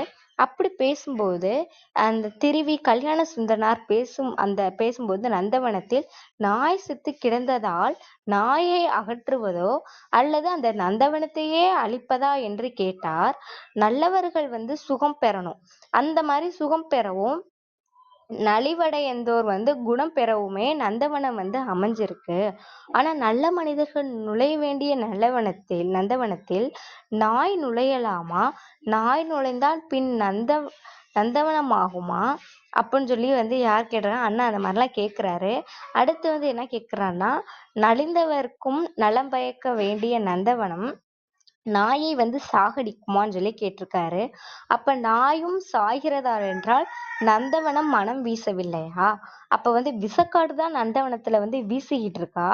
நாயை வந்து நாயை வந்து சாகடிக்கக்கூடிய விஷக்காற்று தான் நந்தவனத்துல வீசிக்கிட்டு இருக்கா? அப்ப வந்து நந்தவன ஊரின் நடுவிலேயே வந்து அந்த நந்தவனம் இருக்கலாமா அப்படின்லாம் வந்து அண்ணா வந்து கேள்வி கேட்கிறாரு. அதனை வந்து அழிச்சு புதுசா வந்து என்ன பண்றாங்க, தன்னோட கடமை வந்து இருக்கணும். அவர் சொன்னதை அழிச்சு தன்னோட கடமை வந்து புதுசா இருக்கணும்னு அண்ணா நினைச்சிருக்காரு. அதுக்கேத்துக்க மாதிரி இப்படி ஒரு கேள்வியெல்லாம் அண்ணா வந்து கேட்டிருக்காரு. காங்கிரஸ்காரர்கள் வந்து என்னன்னா வழக்கம் போல அதற்கு சமாதானம் கூற முன்வராமல் அப்படியே வேற வச்சு என்ன பண்றது அப்படின்னு சொல்லிட்டு அதுக்கு எதுவுமே பேசாம அப்படியே திரும்பிடுறாங்க. அடுத்து வந்து நம்ம எதை பத்தி பார்க்க போறோம் அப்படின்னா, கோவிலுக்கு விளக்கா அதை பத்தி தான் பார்க்க போறோம். கோவிலுக்கு விளக்கு அப்படின்னா, சென்னை மாநகராட்சி மன்றம் அப்படி நடந்துட்டு இருக்கு. தேர்தல் வந்து நடந்துட்டு இருக்கு. அப்ப அண்ணா வந்து போட்டியிடுறாரு. போட்டியிடும்போது பெத்திநாயக்கன்பேட்டையில தான் வந்து போட்டியிடுறாங்க. அப்ப அந்த வட்டாரத்துல வந்து கோயில்லாம் இருக்கு, நிறைய கோயில்லாம் இருக்கு. அந்த மாதிரி கோயில் இருக்கும்போது மெர்க்குரி விளக்குகள் வந்து, அது கோயில்ல வந்து விளக்கு போடுவாங்கல்ல, அந்த மாதிரி இங்க மெர்க்குரி விளக்குகள் வந்து போடுறாங்க. போடும்போது அந்த நேரத்துல வந்து அண்ணாக்கு எதிராக காங்கிரஸ்காரங்க நிறைய பேர் வந்து நோட்டீஸ் அடிச்சு ஒட்டிக்கிட்டே இருக்காங்க. அந்த மாதிரி ஒட்டிட்டு இருக்கும்போது அப்போது வந்து என்ன நடைபெறுது அப்படின்னா, ஜெயபாரதம் பத்திரிக்கையில வந்து அண்ணாதுரைக்கு வந்து நீங்க ஓட்டு போட்டா ஆலயங்கள்ல வந்து நீங்க வந்து விளக்கை எரியாது அப்படின்னு சொல்லி வந்து எழுதியிருக்காங்க. இத பார்த்ததும் வந்து என்ன பண்றாங்க, அதற்கு அண்ணா வந்து என்ன பதில் அளிக்கிறாரு அப்படின்னா, இந்த மாதிரி நகரத்தில் உள்ள சேரிகள் எல்லாம் பன்னெடுங்காலமாக வந்து இருளில் மூழ்கிதான் இருக்கு. அந்த சேரிகளுக்கெல்லாம் விளக்கு போட்ட பிறகுதான் ஏழை மக்கள் வந்து வசிக்கிற பகுதியெல்லாம் விளக்கு போட்ட பிறகுதான் வந்து என்ன ஆகுதுன்னா பணமும் மின்சாரம் வந்து மிச்சப்பட்டா கோயிலுக்கு வந்து விளக்கு எரியும் அப்படின்னு சொல்லி அண்ணா வந்து சொல்றாரு. சொல்லும்போது இந்த மாதிரி இருட்டிலே மக்கள் வந்து வசிக்கிறாங்க. அங்க ஒரு நண்டு கடிச்சாலோ பாம்பு கடிச்சாலோ நாய் கூட கடிச்சா கூட துன்பங்கள் எல்லாம் மக்கள் தான் அனுபவிக்க வேண்டியதா இருக்கு. அந்த மாதிரி அவர்களுக்கு விளக்கு போடாமல் வந்து ஆண்டவனுக்கு விளக்கு போட்டால் ஆண்டவனோட முகம் வந்து கருக்குமே ஒழிய ஒளி வந்து பெறாது அப்படின்னு சொல்லி அண்ணா வந்து சொல்றாரு. சொல்லும்போது இன்னொன்னு வந்து என்ன சொல்றாருன்னா, அப்படியானால் உனக்கு ஓட்டு இல்லை அப்படின்னு சொல்லி சொல்றாங்க. ஓட்டு இல்லைன்னு சொல்லவும் அண்ணா வந்து என்ன சொல்றாருன்னா, அப்படிப்பட்ட ஓட்டும் எனக்கு வேணாம் அப்படின்னு சொல்லிட்டு அந்த தேர்தல்ல வந்து அண்ணா வந்து தோற்றுறாரு. ஏன் வந்து இப்படி தோக்குறாருன்னா, மக்கள் வந்து நல்லா இருக்கணும், அவங்க வந்து எந்த ஒரு துன்புறமும் இல்லாம அவங்க விளக்கு ஒரு ஒளியோட வந்து மக்கள் இருக்கன்றதுக்காண்டி அவர் வந்து அப்படி பண்ணிடுறாரு. அடுத்து வந்து என்ன பார்க்க போறோம்னா, NV நடராசனை சேரியில் சாப்பிட வைத்தார். இதை வந்து பார்க்க போறோம். சென்னையில வந்து அண்ணா அவர்கள் வந்து தேர்தல் அதே மாதிரிதான் நடக்குது. நகர சபையில வந்து போட்டிட்டு இருக்காரு. அப்போ ஓட்டு கேட்கறதுக்காக சேரிக்கு சென்றிருக்காங்க. அங்க வந்து ஒரு ஓடையோரம் வந்து என்ன பண்றாங்கன்னா, ஒரு ஓட்டையும் வந்து என்ன சொல்றாங்க கேட்குறாங்க. கேட்கும்போது வீட்டிலேயே சாப்பிட்டு விட்டு வந்துட்டாங்க. வரும்போது வந்து அவர்களை பார்த்து என்ன என்ன பண்றாங்க அப்படின்னா, இன்னும் நான் வந்து இப்போ ஓட்டு கேட்க வந்திருக்கேன், உங்க வீட்டில் சாப்பிட்டேன். நாளை வந்து காங்கிரஸ்க்குலாம் வருவாங்க அப்படின்னு சொல்லி வந்து சொல்றாங்க. சொன்னதுக்கப்புறம் என்ன சொல்றாங்கன்னா, நீங்க அவர்கள வந்து நீங்களும் சாப்பிட சொல்லுங்க அப்படின்னு சொல்லி வந்து சொல்றாங்க. குருவிட்ட அவர்கள வந்து நீங்களும் சாப்பிட சொல்லுங்கன்னு சொல்லி சொல்றாங்க. அதேபோல் வந்து மறுநாள் வந்து காங்கிரஸ்காரர்களும் வர்றாங்க. என்னது அந்த ஓட்டு கேட்க போனாங்க. அப்படி போகும்போது என்ன பண்றாங்கன்னா, தோழர் வந்து என்.வி. நடராசன் வந்து காங்கிரஸ்ல இருந்திருக்காங்க. அவரும் வந்து என்னதுன்னா, அவர்களோட வந்து ஓட்டு கேட்க போயிருக்காரு.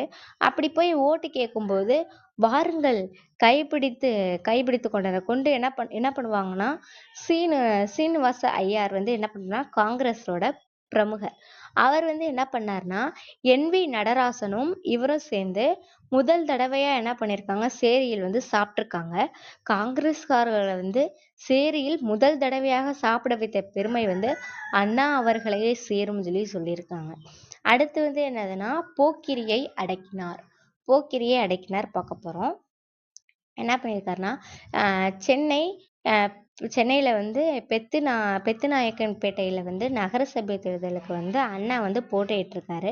அப்ப வந்து என்னதுன்னா, காங்கிரஸ்காரர்கள் வந்து அ அதாவது ஒரு போக்கிரிய வந்து ஒரு கூலிக்கு எடுத்து அண்ணா கூடத்துல போய் ஏதாவது ஒரு கலகத்தை ஏற்படுத்திட்டு வா அப்படின்னு சொல்லி சொல்லியிருக்காங்க. இந்த மாதிரி கூலியை கொடுக்கவும் யார் இருந்தாலும் சரி அந்த கூலி கிடைச்சா நமக்கு ஏதாவது பயன்பெறுமேன்றதுக்காக தான் பண்ணுவாங்க. ஆனா இந்த மாதிரி ஒரு கலகத்தை போய் ஏற்படுத்திட்டு வா, நான் உனக்கு கூலி தரேன்னு சொல்லவும் அந்த ஒரு நபரும் வந்து இந்த மாதிரி அண்ணாவோட கூட்டத்துக்கு அந்த ஒரு வேலையை பார்க்க அண்ணாவோட கூட்டத்துக்கு வந்து போயிருக்காரு. எதுக்காகனா, அந்த கூட்டத்த எப்படியாச்சும் நம்ம கலைக்கணும் அப்படின்ற ஒரு நோக்கத்தோட போயிருக்காரு. அப்ப வந்து அனுபவம் வந்து எப்பயுமே வந்து நமக்கு இருக்கும். ஒரு கூட்டத்துல எப்பயுமே பேசுறோம்னா, யார் யார் எங்கெங்க நிப்பா, யார் யார் வந்து முகத்த பார்த்தே நம்ம கண்டுபிடிச்சிடலாம் அப்படின்னு சொல்லி சொல்றாங்க. சொன்னதும் வந்து என்ன பண்றாங்கன்னா, ஆ அண்ணாவுக்கு வந்து தெரிஞ்சிருச்சு. அவன் எதுக்காக வந்திருக்கான்? ஏன் இங்க வந்து நின்னுட்டு இருக்கான்னு சொல்லி தெரிஞ்சிருக்கு. தெரிஞ்சதுமே என்ன பண்ணிடுறாங்க, அப்போதெல்லாம் வந்து ஒலிபெருக்கி வந்து இருக்காதுல்ல.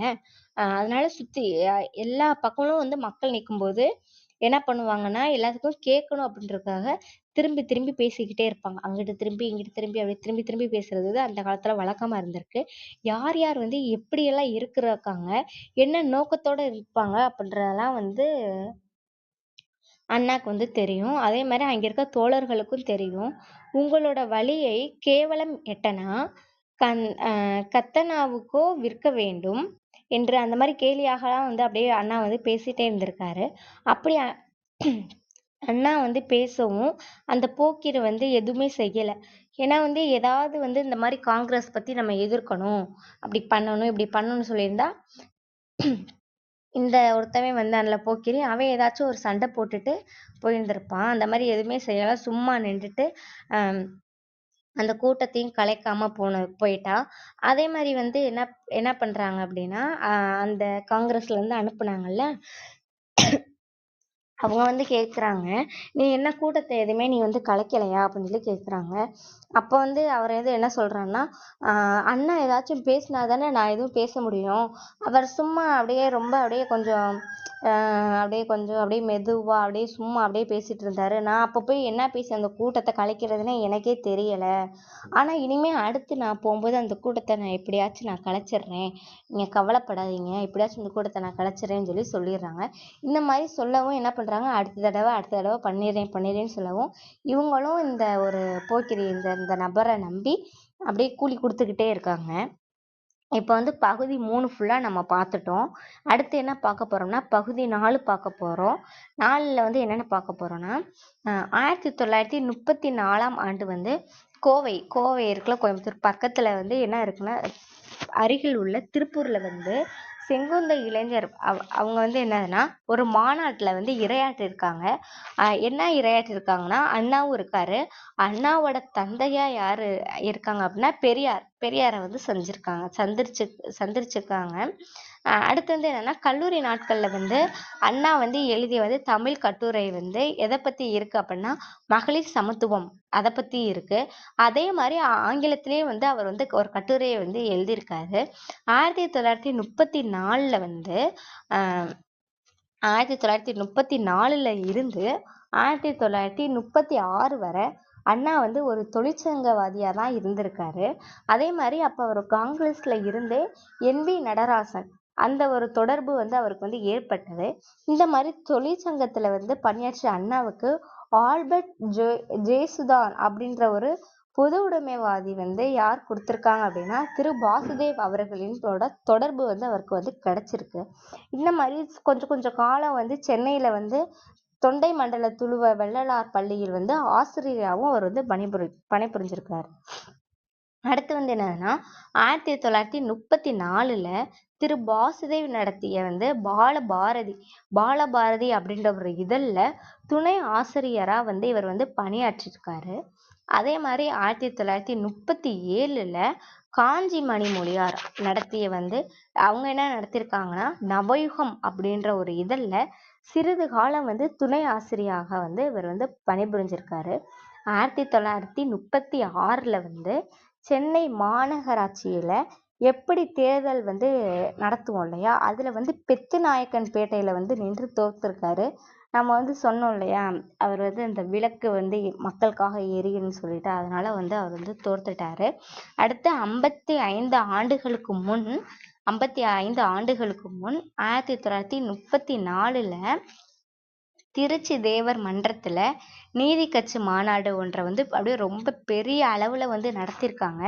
அந்த மாதிரி நடத்திட்டு இருக்கும்போது அதுல தலைவரா வந்து யார் இருந்திருக்கானா சர் ஏ ராமசாமி முதலியார் வந்து இருந்திருக்காங்க. அப்ப வந்து தன்னோட பேச்சு வந்து மொழிபெயர்க்க வந்து ஒருவர் தேவை அப்படின்றதுக்காக வந்து அண்ணாவை வந்து கூப்பிட்டுருக்காங்க. அப்போ வந்து நிறைய வழக்கறிஞர்களெல்லாம் வேண்டியிருக்காங்க. அனைவரும் மறுத்து விட்டனர். அப்போ இவ்வளவு பெரிய மாநாட்டில் மொழிபெயர்ப்பாளர் ஒருவர் இல்லையே அப்படின்னு சொல்லிட்டு என்ன பண்ணியிருக்காங்க, வெக்கப்பட்டிருக்காங்க. இவ்வளோ பெரிய மாநாட்டில் வந்து ஒருத்தர் கூட மொழிபெயர்க்க இல்லைன்னு சொல்லி வெட்கப்பட்டிருக்காங்க. அடுத்து வந்து என்னன்னா இந்த நிலையில வந்து ஒருவர் வந்து என்ன பண்ணியிருக்காங்கன்னா வந்து என்னிடம் இவர் கல்லூரி மாணவர் மொழிபெயர்ப்பாளர் என்று கூறினார். இதை கேட்டதும் அதிக கோபம் வந்தது. பெரிய அரசியல் தலைவர்களோட பேச்சுகளை வந்து பள்ளிக்கூடத்துக்கு வந்து பிள்ளைகளை கொண்டு மொழிபெயர்ப்பதை விட ஆங்கிலத்துல பேசி ஒரு மாநாட்டை சிறப்பிப்பதே வந்து சிறப்பிப்பதற்கு பதிலாக வந்து சும்மா இருந்துடலாம்னு சொல்லி சொல்றாங்க. இந்த நிலையில வந்து மொழிபெயர்க்க வந்து ஆள் வந்துவிட்டதா என்று செய்தி வந்ததும் அவர் வழியே இல்லாம அதே மாணவனிடம் சென்று, தம்பி உன் பெயர் என்ன என்றேன். அண்ணாதுரை என்றார். ஊர் எது என்றேன். காஞ்சிபுரம் என்றார். என்ன செய்கிறாய் என்றேன். MA படித்து சும்மா இருக்கிறேன் என்றார். நன்றாக மொழிபெயர்ப்பாயா என்றேன். ஏதோ கொஞ்சம் கொஞ்சம் தெரியும் என்றார். பேச்சுக்கே பேச்சு, மொழிபெயர்ப்பு மிக சிறப்பாக நடைபெற்றது என்றார். அப்போ வந்து என்ன பண்ணியிருக்காங்க, நானே வெற்றி பெற்றதாக மகிழ்ந்தேன். இதில் வந்து நானே தான் வெற்றி பெற்றிருக்கேன் அப்படின்னு அவர் வந்து மகிழ்ந்திருக்காரு. வழக்கறிஞர்களிடம் சென்று என்ன பண்ணிருக்காருன்னா மறுத்திருக்காரு. ஏன்னா எப்படின்னா பெருமிதத்துடன் மறுத்திருக்காரு. அப்படியே வழக்கறிஞர்கிட்டலாம் போயிட்டு மறுத்து விட்டீர்களே, பார்த்தீர்களா அப்படின்னு சொல்லிட்டு ஒரு பெருமிதத்தோட கூறியிருக்காங்க. அடுத்து வந்து நாங்கள் மறுத்ததினால்தான் ஒரு நல்ல மொழிபெயர்ப்பாளர்கள் வந்து உங்களுக்கு கிடைச்சிருக்காங்க என்று கூறி சேர்த்திருக்காங்க. நான் அத்தனை பேர் கூப்பிட்டேன், யாருமே வரல, எல்லாருமே மறுத்துட்டீங்க. நாங்கள் மறுத்ததுக்கு காரணம் வந்து அண்ணாதுரை வரணுன்றதுக்காகன்னு சொல்லியிருக்காங்க. அடுத்து வந்து என்னன்னா சர் ஏ ராமசாமி முதலியார் வந்து மொழிபெயர்ப்பு வந்து எப்படிலாம் வந்து சொல்லணும்ட்டு யார் சொல்லியிருக்காங்கன்னா சர் ஏ ராமசாமி வந்து சொல்லியிருக்காங்க. அதில் வந்து சண்டைப்பொடி கலந்திருக்கும். அதில் வந்து இதில் எப்படிலாம் மொழி வந்து பெயர்க்கணுன்றதுல வந்து எப்படிலாம் பண்ணணுன்றதை வந்து சண்டைப்பொடி கலந்திருக்கும் அப்படின்னு சொல்லிட்டு என்ற ஒரு புன்னகையோட வந்து அவர் வந்து சிரிச்சாரு.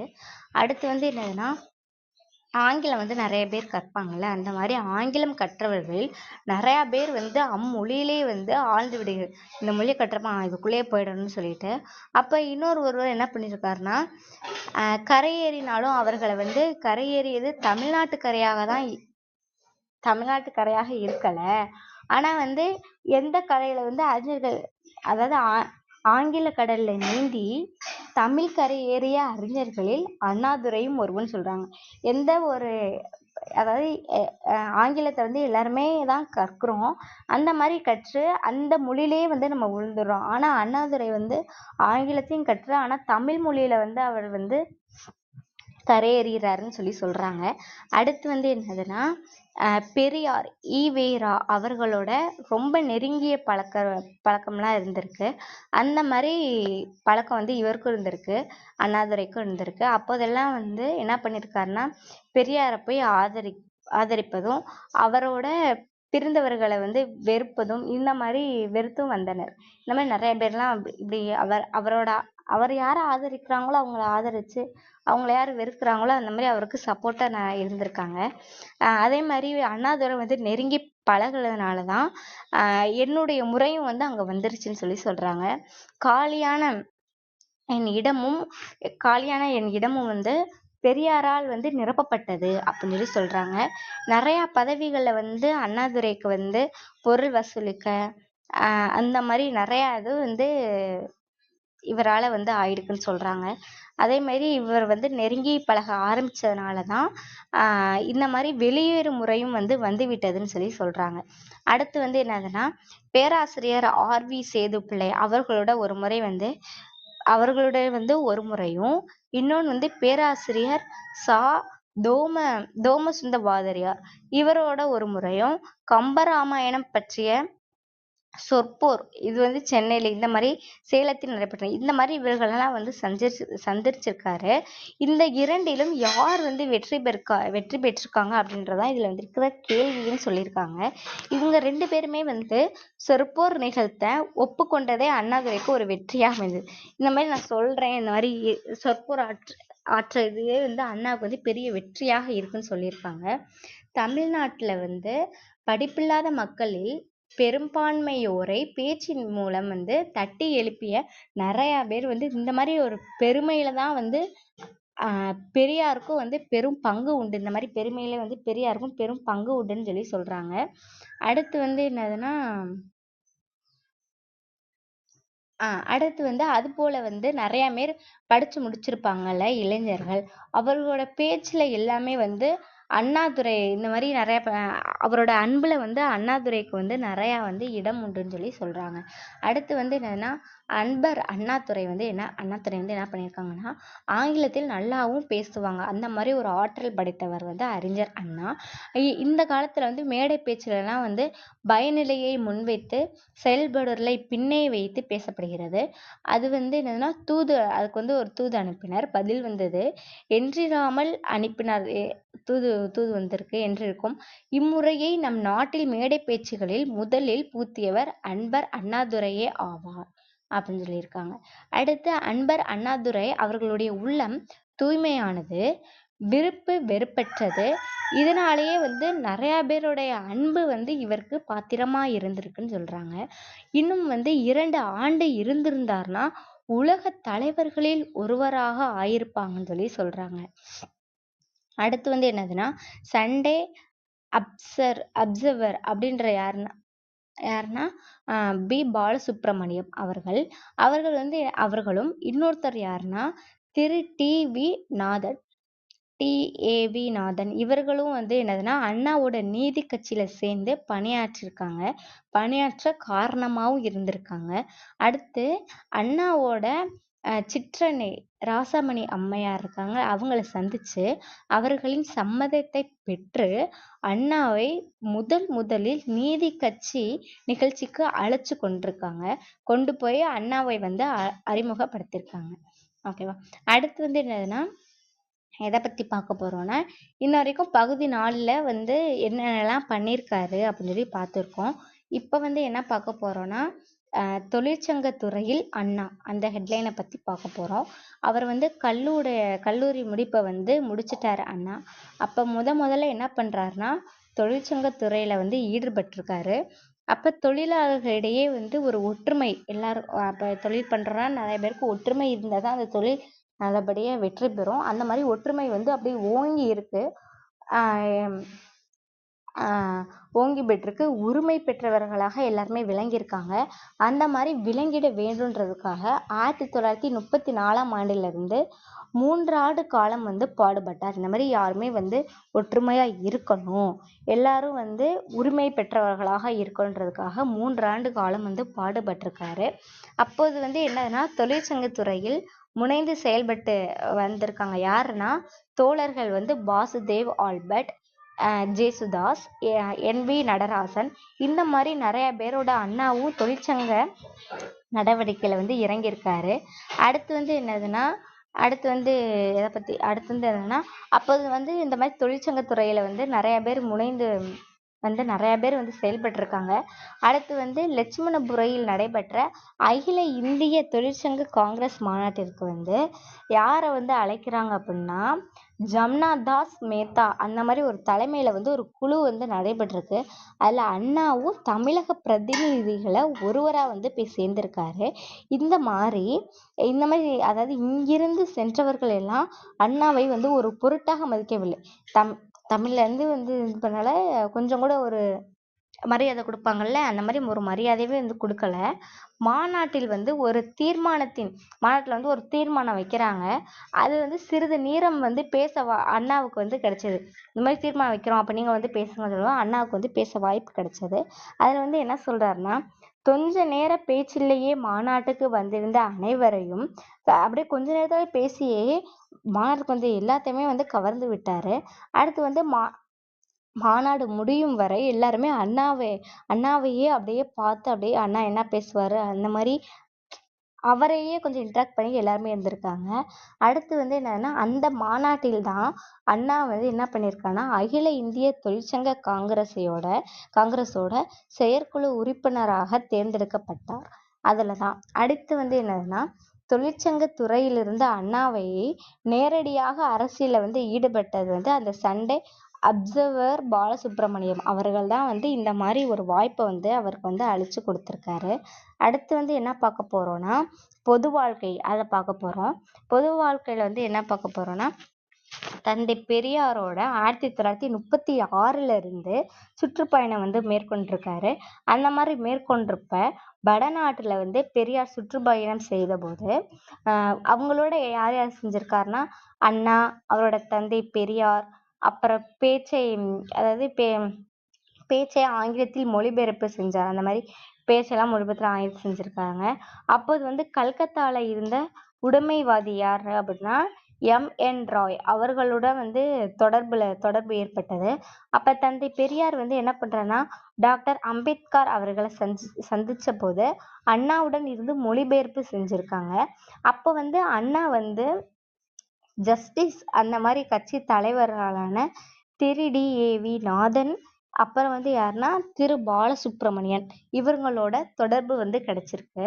சென்னையில இருக்கிற நூலகங்கள் எல்லாமே வந்து பண்டிட் ஆனந்தன் நூலகம் அப்படின்னு சொல்லிட்டோம், சென்னை மாநகராட்சி நூலகம், கன்னிமாரா நூலகம் ஆகியவை. இது எல்லா நூலகங்களும் வந்து அண்ணா கல்லூரி மாணவராக இருந்தபோதே பயன்படுத்தி தன்னுடைய அறிவை வந்து வளர்த்துக்கிட்டாரு. 1937 இருந்து 1940 வரை அண்ணா வந்து ஈரோடு சென்று தந்தை பெரியார் அவர்களோட இதழ்களான எதுனா குடியரசு, விடுதலை, பகுத்தறிவு இந்த மாதிரி நிறைய அதுல போய் துணை ஆசிரியராக பணிபுரிஞ்சிருக்காரு. கல்கத்தால வந்து காய்ச்சல், ரிப்பன் மண்டபத்து மகான்கள், ஓமான் கடற்கரை இந்த மாதிரி வந்து சிறப்புமிக்க கட்டுரைகளெல்லாம் வந்து எழுதியிருக்காரு. அப்போது வந்து நக்கீரன் பரதன் அந்த மாதிரி வீரன் எனும் புனைப்பெயர்களால் பல கட்டுரைகளை வந்து இவர் வந்து வரைஞ்சிருக்காரு. 1938 முதல் இந்தி எதிர்ப்பு போர் வந்து யாருன்னா தந்தை பெரியார் தலைமையில் வந்து தொடங்கி இருக்கு. அப்படி தொடங்கும் போது அண்ணா தான் முதல் தளபதியாக பொறுப்பேற்று 4 மாதம் சிறை தண்டனையை வந்து பெற்றிருக்காரு. அடுத்து வந்து என்னன்னா தந்தை பெரியாருடன் பணியாற்றிய அந்த காலகட்டத்தில் அண்ணாவுக்கு கீழ்கண்டவர்களுடன் தொடர்பு ஏற்பட்டது. யாருன்னா திரு ப. ஜீவானந்தம், திரு கி. ஆ.பெ. விஸ்வநாதம், பனகல், பொப்பிலி அரசர்கள், மறைமலை அடிகள், திரு வி. கல்யாண சுந்தனார், திரு சிங்கரவேலர், அடுத்து புரட்சி கவிஞர் பாரதிதாசன், பி. பாலசுப்ரமணியம், சர் ஏ.டி. பன்னீர்செல்வம், அடுத்து வந்து என்ன முவாலூர் இந்த மாதிரி நிறைய பேர், முவாலூர் ராம மிர்துமையார், திருமதி தர்மாம்பாள், திருமதி மீனாம்பாள் சிவராஜ், திரு டி. ஏ. வி. நாதன், ராஜா சர்க்குமார முத்தையா, ஆற்காடு ராமசாமி, இந்த மாதிரி நிறையா பேர். இன்னொரு பேர் வந்து ஆகா தங்கவேலர். இவங்க மாதிரி நிறையா பேரோட தொடர்பு வந்து அங்கே வந்து அவருக்கு வந்து கிடச்சிருக்குன்னு சொல்கிறாங்க. அடுத்து வந்து நம்ம வந்து எதை பார்க்க போகிறோம் அப்படின்னா, திரு என். வி. நடராசன் பற்றி பார்க்க போகிறோம். 1935 என்ன பண்ணுறாங்கன்னா, நான் அண்ணா அவர்களுடன் ஏறத்தாழ 30 ஆண்டுகளாக தொடர்பில் வந்து அவரோட தொடர்பில் வந்து இருக்கேன். நான் வந்து 4 ஆண்டுகள்லேயே வந்து அவரோட அரசியலில் வந்து நிறையா கருத்தை பற்றி நான் தெரிஞ்சுக்கிட்டேன். 1937 இறுதியாக அண்ணா அவர்களோட சேர்ந்து பணியாற்ற ஒரு வாய்ப்பை வந்து பெற்றவனாகவும் நான் வந்து இருந்து வருகிறேன். இந்த மாதிரி ஒரு கட்டங்களில் வந்து எங்களுக்குள்ள ஒரு நட்பு, ஒரு பந்தபாசம், ஒரு நிதானமாக உறுதியாக வளர்ந்தது.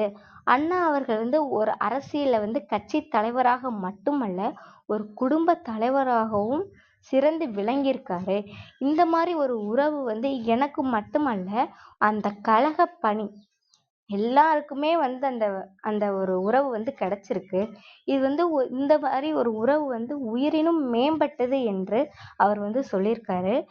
அந்த மாதிரி சொல்லவும் வந்து யார் யார் மனமாற எண்ணி பணியாற்றி வருகிறார்களோ அவர்களுக்கு எல்லாமே அனைவருக்குமே வந்து அண்ணா அவர்கள் வந்து குடும்ப தலைவர்கள் தான் அப்படின்னு சொல்லியிருக்காங்க. சொன்னது என்ன சொல்றாங்க, எனவேதான் மற்ற அரசியல் கட்சிகள் கழகத்திற்கும் வந்து உள்ள அடிப்படையே வந்து கொஞ்சம் சற்று என்னது மாறுபட்டதாகவும் இருக்குது. ஆனா அண்ணா சிலருக்கு வந்து ஆச்சரியமாகவும் இருக்கும். இந்த மாதிரி நடைமுறைகள் வந்து இந்த மாதிரி ஒருத்தரை பார்த்ததே இல்லை, அந்த மாதிரி வந்து பார்த்தது வந்து அண்ணாவை மட்டும்தான் வந்து பார்த்துருக்கோம் அப்படின்னு சொல்றாங்க. அறிஞர் அண்ணா அவர்களை வந்து நான் முதலாக எப்போ வந்து சந்திச்சிருக்கேன் அப்படின்னா, மறைந்த தொழிலாளர் தலைவர் சி. வாசுதேவ் எம்.எல்.சி. அவர்கள் மூலமாகத்தான் நான் அண்ணாவையே முதலா வந்து நான் சந்திச்சிருக்கேன் அப்படின்னு சொல்றாங்க. இதோட வந்து பகுதி வந்து 4ல் வந்து பாதி பார்த்துருக்கோம். அடுத்து இன்னும் மீதியை வந்து அடுத்த தளத்தில் பேசும்போது மீதியும் நான் சொல்லிடுறேன். இந்த தளத்தில் பேச வாய்ப்பளித்து கொடுத்த நித்யா தேவி அம்மாவிற்கும் ஆர்கியூ பிரிட்டோ சார் அவர்களுக்கும் என் மனமார்ந்த நன்றியை கூறி விடைபெறுகிறேன். நன்றி, வணக்கம்.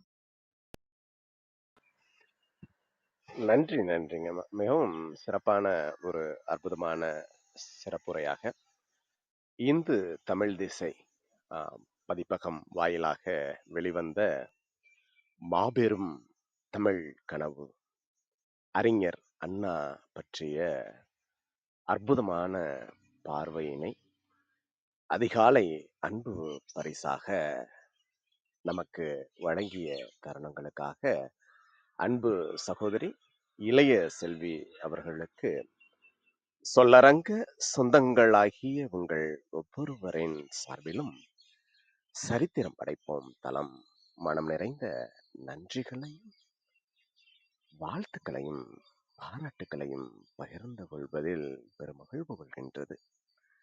அன்பிற்கினிய நண்பர்களே, நாம் அனைவரும் இணைந்திருப்பது சரித்திரம் படைப்போம் தளம்.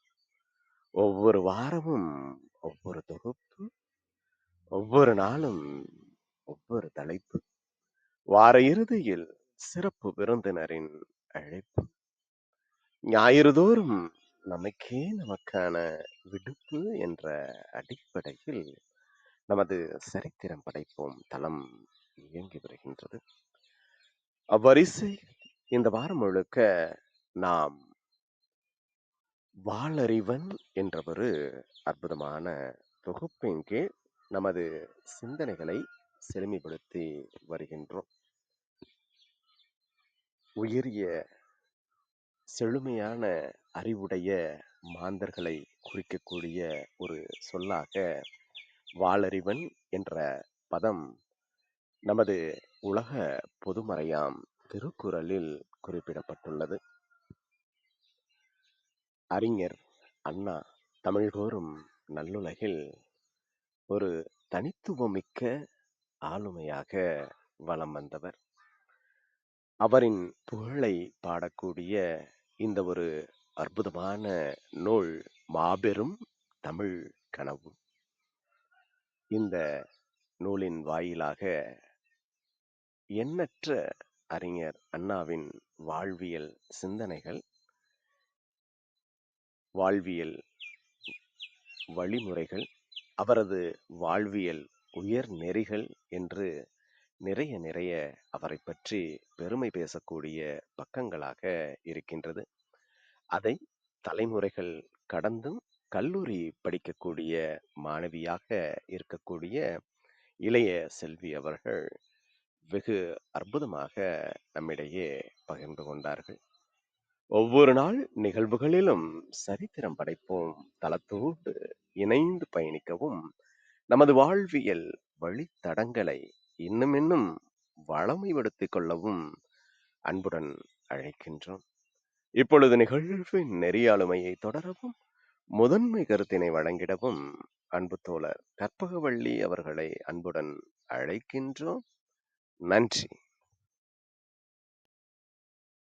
நன்றிங்க தோழர். அனைவருக்கும் வணக்கம். இளைய செல்வி அவர்களுக்கு நன்றி. இன்றைக்கு 2வது நிகழ்வாக மாபெரும் தமிழ் கனவு அப்படின்னு அண்ணா பற்றிய நிறைய தகவல்கள், அவருடைய வாழ்வியலை பத்தி பகிர்ந்துகிட்டாங்க.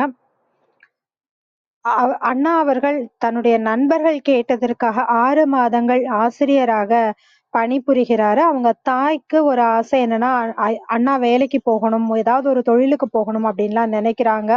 அண்ணா அவர்களுக்கு 120 ரூபாய் குமாரராஜா அவர்கள் பேச்சாளராக சம்பளம் கூட கொடுக்கிறாரு. ஆனா அதுக்கப்புறம் அண்ணா பேச்சாளராக நம்ம அரசியல்ல தான் நம்ம இருக்கணும் அப்படின்னு சொல்லி முடிவு பண்ணி அரசியல்ல இறங்கிடுறாரு.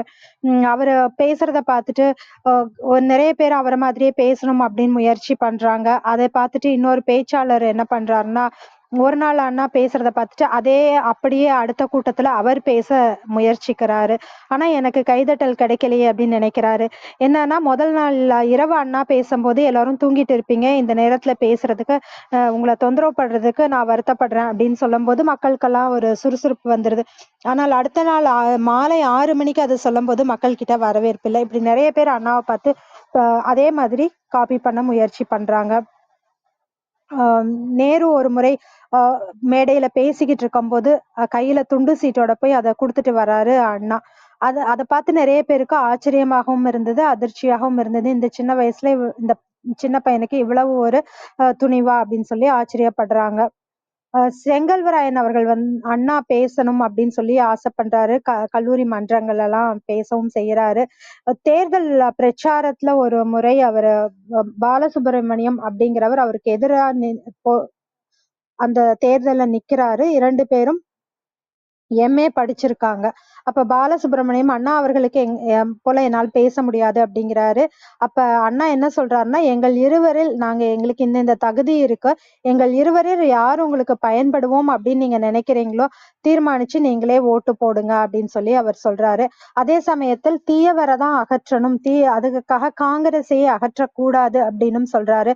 அததான் சொல்றாங்க, நந்தவனத்துல நாய் நுழைஞ்ச மாதிரி அப்படின்னு சொல்லும்போது அவர் சொல்றாரு, நந்தவனத்துக்குள் நாய் நுழைஞ்சால் எப்படி அது செத்து போகும் அப்படின்னா அந்த அளவுக்கு மாசுள்ள காற்றாயிருக்கு அப்படின்னு சொல்லி கேக்குறாரு. இன்னொரு முறை அவர் தேர்தல்ல போட்டியிடும் பொழுது அவருக்கு எதிராக பிரச்சாரம் பண்றாங்க, அவர் வந்தா கோயில் எல்லாம் விளக்கு எரியாதுன்னு சொல்லிட்டு. அப்ப அண்ணா அதற்கு பதிலாக என்ன சொல்றாரு அப்படின்னா, முதல்ல நான் ஏழைகளின் வீட்டில் தான் விளக்கேற்றுவேன், அதற்கப்புறம் பணமும் அந்த மின்சாரமும் இருந்தால்தான் கோயில்களில் விளக்கேற்ற முடியும், அப்பதான் அந்த தெய்வத்திற்கும் மகிழ்ச்சியாக இருக்கும் அப்படின்னு சொல்றாரு. தன்னுடைய கொள்கையில எந்த சமரசமும் பண்ணாதனால அவர் அந்த தேர்தல அவர் தோல்வி அடைகிறாரு. இன்னொரு முறை அந்த நடராசன் அப்படிங்கிறவரை அதே மாதிரி ஒரு தேர்தல்ல அவர் சேரி பகுதிகளில் சாப்பிட வைக்கிறாரு. அவரோட தேர்தல் பிரச்சாரத்தை கலைக்கணும், கூட்டத்தை கலைக்கணும் அப்படிங்கிறதுக்காக ஒரு கூலிக்கு ஒரு ஆளை நியமிக்கிறாங்க. அப்ப அவருக்கு தெரிஞ்சு போயிடுது இவர் கூட்டத்தை கலைக்க தான் வந்திருக்காருன்னு. அப்ப அமைதியா இருக்காரு, எதுவுமே பேசல. அப்ப நான் அண்ணா ஒண்ணுமே பண்ணாத போது நான் எப்படி கூட்டத்தை கலைக்க முடியும் அப்படின்னு சொல்லி அந்த கூலிக்கு வைத்த ஆள் போயிடுறாரு. கோவையில 1934 இருந்து 36 வரைக்கும் கூட அவர் ஆசிரியர் பணியும் பணிபுரிந்திருக்கார். பாரதி அப்படிங்கிற ஒரு பத்திரிகையின் துணை ஆசிரியராக, நவயுகம் இந்த பத்திரிகைகளின் துணை ஆசிரியராகவும் அவர் பணிபுரிந்திருக்கிறார். ஒரு முறை அந்த நீதி கட்சி சார்பில் நடக்கிற அந்த கூட்டத்துல யார் மொழிபெயர்க்கிறது? ஆங்கில மொழிபெயர்ப்பாளர் இல்லையே அப்படிங்கிற ஒரு நிலைமை வருது. அப்ப அண்ணா அவர்கள் ஒரு மாணவராக இருக்கிறாரு. அவரு சிறப்பா அங்க மொழிபெயர்த்து எல்லோருடைய பாராட்டையும் பெறுகிறார். ஆங்கிலத்தில் கற்று தமிழில் கரையேறினார் அண்ணா அப்படின்னு சொல்றாங்க. கம்பராமாயணத்தை பத்தி சொற்போருக்கு கம்பராமாயணம் சொற்பொழிவு செய்பவர்கள் வருவது அப்படிங்கிறதே ஒரு பெரிய வெற்றி அப்படின்னு அண்ணா சொல்றாரு. இன்னும் 2 ஆண்டுகள் அண்ணா இருந்திருந்தால் உலகத் தலைவரில் ஒரு முக்கிய தலைவராக மாறியிருப்பார். தொழிற்சங்கத் துறையிலும் அண்ணா அவர்கள் நிறைய மாநாட்டுல பேசியிருக்கார். அனைவரையும் கவர்ந்திருக்கார். நிறைய பெரியாருடன் சேர்ந்து நிறைய பயணங்களையும் பண்ணியிருக்காரு. அதன் மூலமாக பெரியாருடன் பயணிக்கும்போது நிறைய பேருடைய தலைவர்களின் அறிமுகமும் பாரதிதாசன் போன்றவர்களின் அறிமுகமும் அவர்களுக்கு கிடைக்கிறது. அவர் படிக்கும்போது நூலகங்கள், அனைத்து நூலகங்கள், கன்னிமாரா உட்பட எல்லா நூலகத்திலையும் போய் அவரு நிறைய வாசித்திருக்காரு. ஈரோட்டில் இருக்கிற ஒரு பத்திரிகையிலையும் பெரியார் சார்ந்த பத்திரிகையிலும் துணை ஆசிரியராகவும் அவர் இருந்திருக்கிறார்.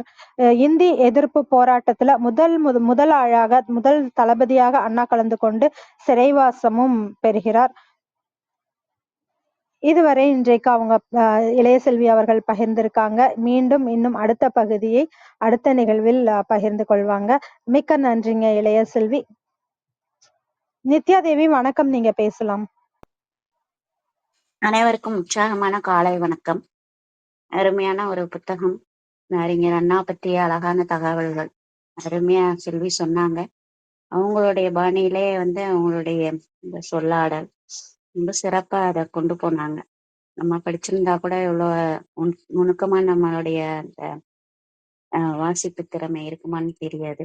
இவ்வளோ அருமையா, இவ்வளோ பொறுமையா இடையில இயற்கையோட அவங்க அமர்ந்து அப்படிங்கிறாங்க. நான் எப்படியாவது இந்த புத்தகத்தை நான் படித்து முடிச்சிடுறேன், நீங்க தந்திருக்கீங்க அப்படின்னு சொல்லி அவங்க சொன்ன விதம் ரொம்ப அருமையா இருந்துச்சு. மென்மேலும் வளர வேண்டும். வாழ்த்துக்கள். நன்றி, வணக்கம். வாய்ப்பேற்கு உங்கள் அன்பான வாழ்த்துக்கும் கருத்துக்களுக்கும் மிக்க நன்றி. விஜயகுமாரி அம்மா வணக்கம், நீங்க பேசலாம். நன்றிகள் அம்மா. வாழ்க வையகம், வாழ்க வையகம், வாழ்க வளமுடன். குரு வாழ்க, குருவே துணை. சரித்திரம் படைப்போம் தளத்திற்கு நன்றி. அதை எடுத்து தினந்தோறும் சரித்திரம் படைத்துக் கொண்டிருக்கும் கருணை உள்ளம் ஆரோக்கிய பிரிட்ட ஐயா அவர்களுக்கு பல கோடி நன்றிகள். இதில் நடைபெற்று கொண்டிருக்கும் சிந்தனை சிற்பி கற்பகவள்ளி அம்மா, சித்திரம் வடிக்கும் வேல்ராஜ் ஐயா, கற்பனைக்களம் ரேவதி அம்மா அனைவருக்கும் என் மனமார்ந்த நன்றிகளும் வாழ்த்துக்களும்.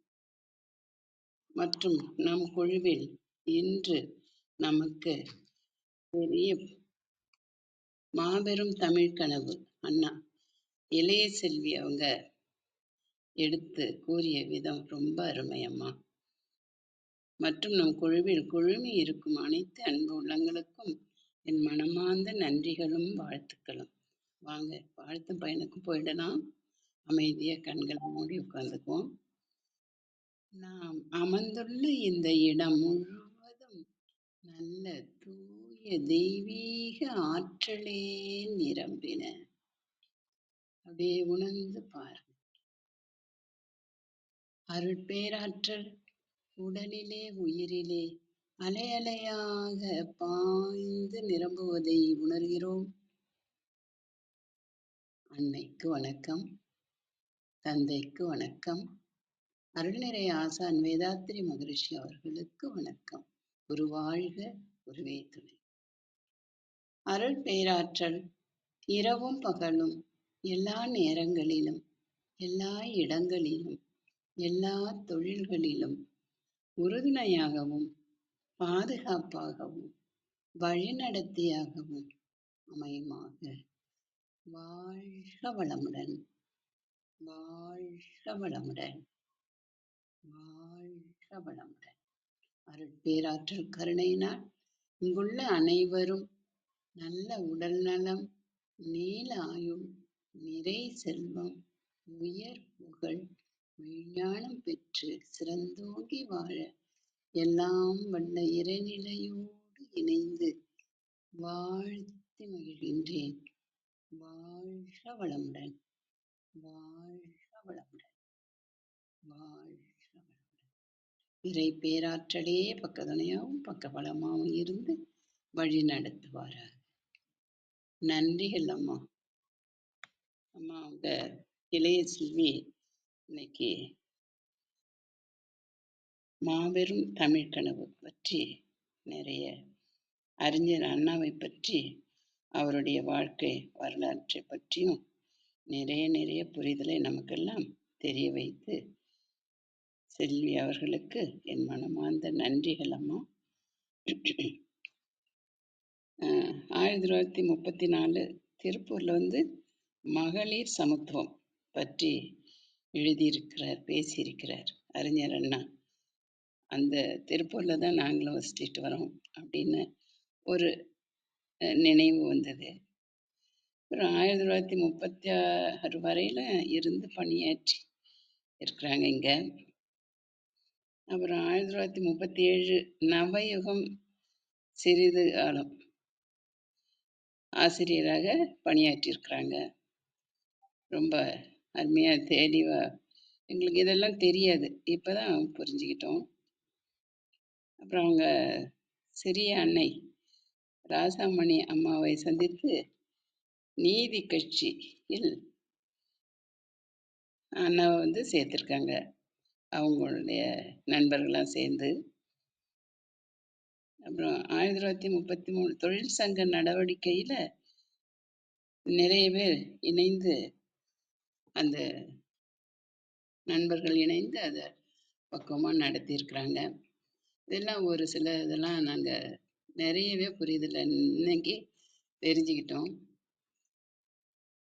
அம்மா அவங்க இளைய செல்வி இந்த இளைய வயசுலயே எவ்வளவு அரிய பெரிய புரிதலை எங்களுக்கு புரிய வைத்த தமிழ்ச்செல்வி அவர்கள் நல்ல உடல்நலம், நீலாயுள், நிறை செல்வம், உயர் புகழ், மெய்ஞானம் பெற்று சிறந்தோங்கி வாழ வேண்டும். வாழ்க வளமுடன், வாழ்க வளமுடன், வாழ்க வளமுடன். நன்றிகள் அம்மா. உங்கள் அன்பான வாழ்த்துக்கும் கருத்துக்களுக்கும் மிக்க நன்றிங்கம்மா. விந்திய கௌரி அம்மா, நீங்க கை உயர்த்திருக்கீங்க. நாங்க 2 முறை தான் அழைப்பு கொடுக்க முடியும்.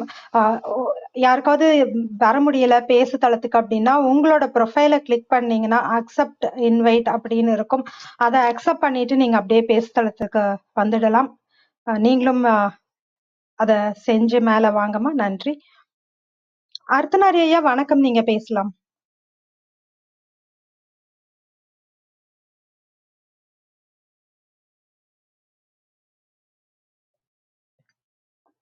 அர்த்தநாரி ஐயா. விவேக் வணக்கம், நீங்க பேசலாம். அனைவருக்கும் உற்சாகமான காலை வணக்கம். இன்னைக்கு இ செல்வி, இளைய செல்வி அவங்களோட ஒரு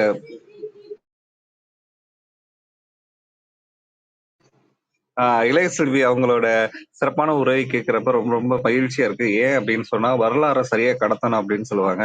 எப்பயுமே ஒரு 1909 பிறந்து 1960 நம்மளை விட்டு மறைந்த பேரறிஞர் அண்ணாவை பத்தி, அவர் இறந்து 56 வருஷம் கழிச்சு ஒரு இளம் பெண், அதாவது என்னதான் ஒரு கல்லூரி காலகட்டத்துல ஒரு பெண் பேசுறாங்க அப்படின்றப்ப அதை கேட்கறது ரொம்ப மகிழ்ச்சியா இருக்குது. ஏன்னா நம்மளுடைய அவர் எப்ப உலக தலைவர் அப்படின்னு சொல்லலாம்னா ஒரு ஒரு அரசியல் இருக்கு அப்படின்னா, ஒரு சமூக மாற்றம் வரணும்னா அரசியல், வரலாறு, அதுக்கடுத்து பொருளாதாரம், இந்த 3 சேர்ந்தா மட்டும்தான் ஒரு ஒரு பெரிய மாற்றத்தை கொண்டு வந்துட முடியும். இந்த உலக அரசியல் எல்லாமே சொல்றதாதான். அதை செஞ்சவர் அண்ணா. ஏன்னா இப்ப எப்பயுமே ஒரு தனிநபர் வருமானம் உயர்றதா இருக்கட்டும், ஒரு சமூக நீதியை கொண்டு வரதா இருக்கட்டும், இன்னும் சொல்லணும் அப்படின்னா அந்த வரலாறு முன்னாடி எப்படி இருந்துச்சு, இப்ப எப்படியா மாறுது, என்னவா மாறப்போகுது, ஒரு பெரிய விஷனரி தான் அறிஞர் அண்ணா.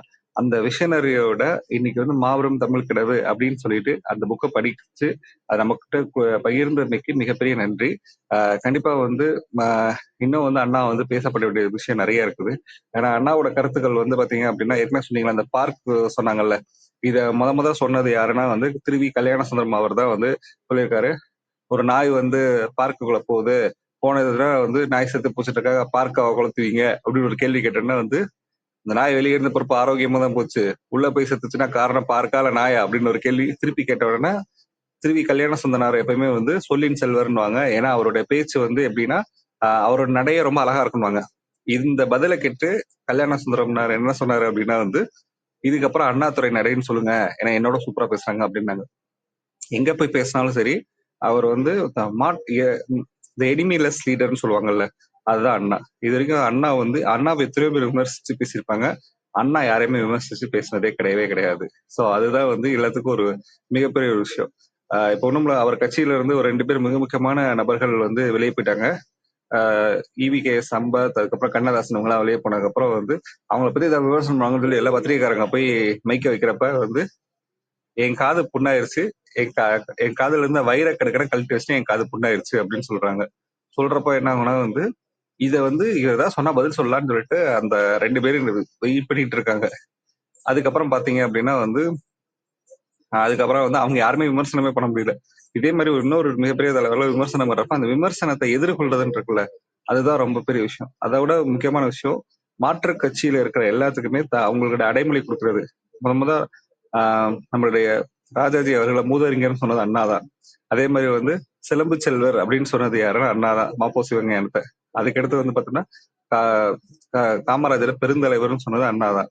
இப்படி வந்து ஒவ்வொருமே எதிர்கட்சியில இருந்தாலுமே கூட வந்து அவங்களோட நட்போட பார்த்து அவங்களுக்கு உரிய மரியாதை கொடுக்கணும் அப்படின்றதுல சிறந்த ஒரு நபர் வந்து அண்ணா. அதனாலதான் அண்ணா இறந்தப்ப வந்து கூட வந்து அண்ணா இறந்ததோட வீடியோல வந்து யார் யாரெல்லாம் உட்காந்துருப்பான்னு கேட்டோம்னா, காமராஜர் பக்கத்துல உட்காந்துருப்பாரு, அடுத்து கலைஞர், அடுத்து எம்ஜிஆர், அதுக்கு அடுத்து வந்து பெரியார், எல்லாருமே சேர்ந்து ராஜாஜி எல்லாரும் பக்கத்து பக்கத்துல உட்காந்துருப்பாங்க. என்னப்பா நீ எந்த பேசிட்டீங்க, ஒரு இறப்பு சொன்னா பக்கத்துல வந்து உட்காந்துருக்கீங்களா, இதுதான் தமிழ்நாடு அரசியல். சோ அது வந்து ரொம்ப சிறந்த ஒரு ஆளுமையை வந்து உலக தலைவரை இன்னைக்கு நம்மள்ட்ட வந்து பேசின செல்விக்கு மிகப்பெரிய வாழ்த்துக்கள், பாராட்டுகள், நன்றி.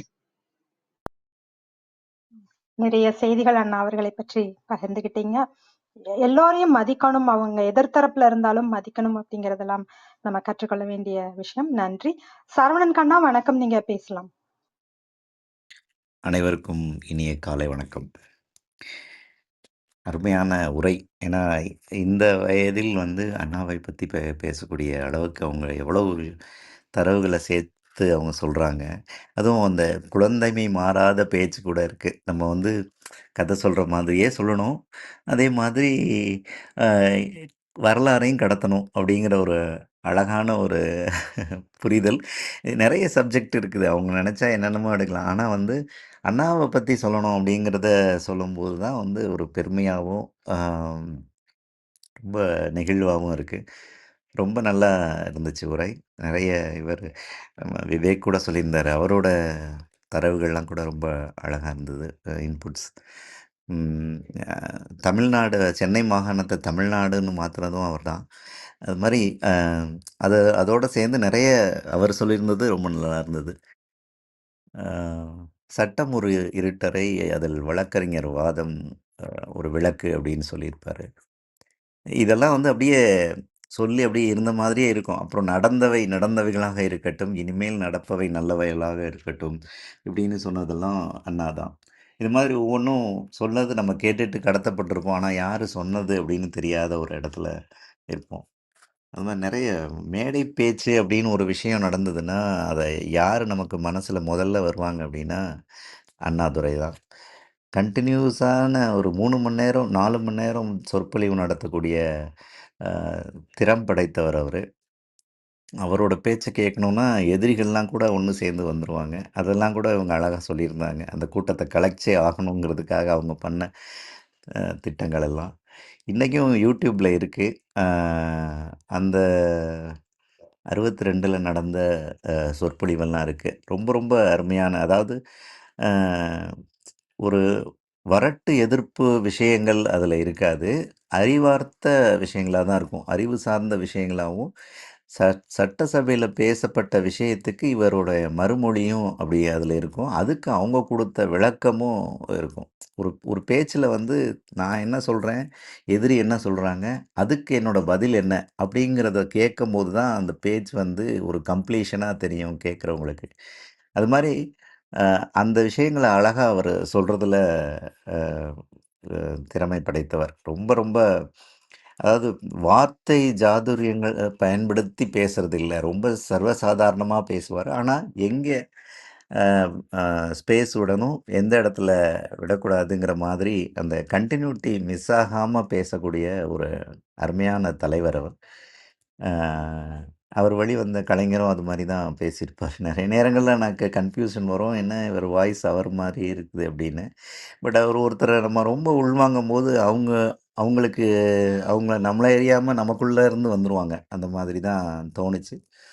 நல்ல கொள்கை, அப்போ இருந்த நீதி கட்சி பற்றிய விஷயங்கள் நெறைய சொல்லியிருந்தாங்க. அப்போ இருந்த காங்கிரஸ் சம்பந்தமான இன்புட்ஸும் நெறைய இருந்துச்சு. கட்சி எல்லாம் தள்ளி வச்சு பார்த்தா கூட, அ இப்போ இருக்கிற நிலைமைக்கு, அம் அப்போ எவ்வளோ அப்பயும் இப்படிதான் இருந்திருக்கு அப்படிங்கிற விஷயமெல்லாம் நமக்கு ரொம்ப நல்லா தோணுது. ஆனா வந்து டெக்னாலஜி தான் மாறியிருக்கு. ஆனா திருட்டும், கள்ளத்தனமும் மாறலைங்கிறது இன்னைக்கு வரைக்கும் நடந்துட்டே தான் இருக்குது. ஸோ மக்கள் வந்து இன்னும் அந்த இடத்துல தான் இருக்காங்க. கண்டனத்த தாங்கிக் கொள்ள முடியாத திடமனம் இல்லை என்றால் கடமையை நிறைவேற்ற முடியாதுன்னு சொல்லுவாரு. அவரோட பொன்மொழிகள் தனியா ஒரு புத்தகமே விகடன் போட்டிருக்காங்க. அது மாரி நெறைய அவர பத்தி சொல்லலாம். ஆ எனக்கு வாய்ப்பளித்ததுக்கு நன்றி. அருமையான ஒரு காலை பொழுது. இளைய செல்விக்கு வாழ்த்துக்கள். நன்றிகள். மிக்க நன்றி. நிறைய நம்ம பார்க்காம விட்டிருந்தால் கூட, அந்த YouTubeல நம்ம அவருடைய சொற்பொழிவுகள் 1962ல பேசின சொற்பொழிவுகள்லாம் இருக்கு அப்படின்னீங்க. நிச்சயமா எல்லோரும் பார்க்கறதுக்கு ஒரு வாய்ப்பாகவும் இருக்கும். மிக்க நன்றி. விந்தியா கௌரி அம்மா வணக்கம். நீங்க பேசலாம்.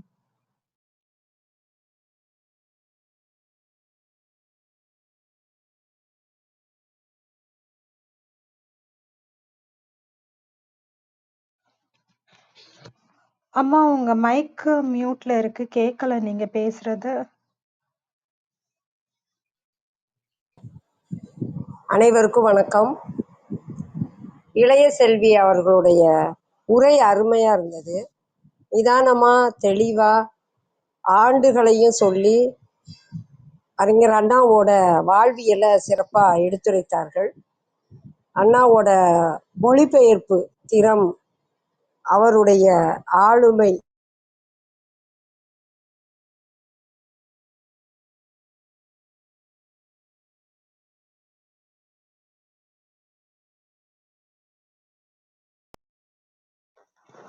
விந்தியா கௌரி அம்மா நீங்க பேசுறது கேட்கலாமா? மீண்டும் மியூட்டுக்கு போயிட்டீங்க.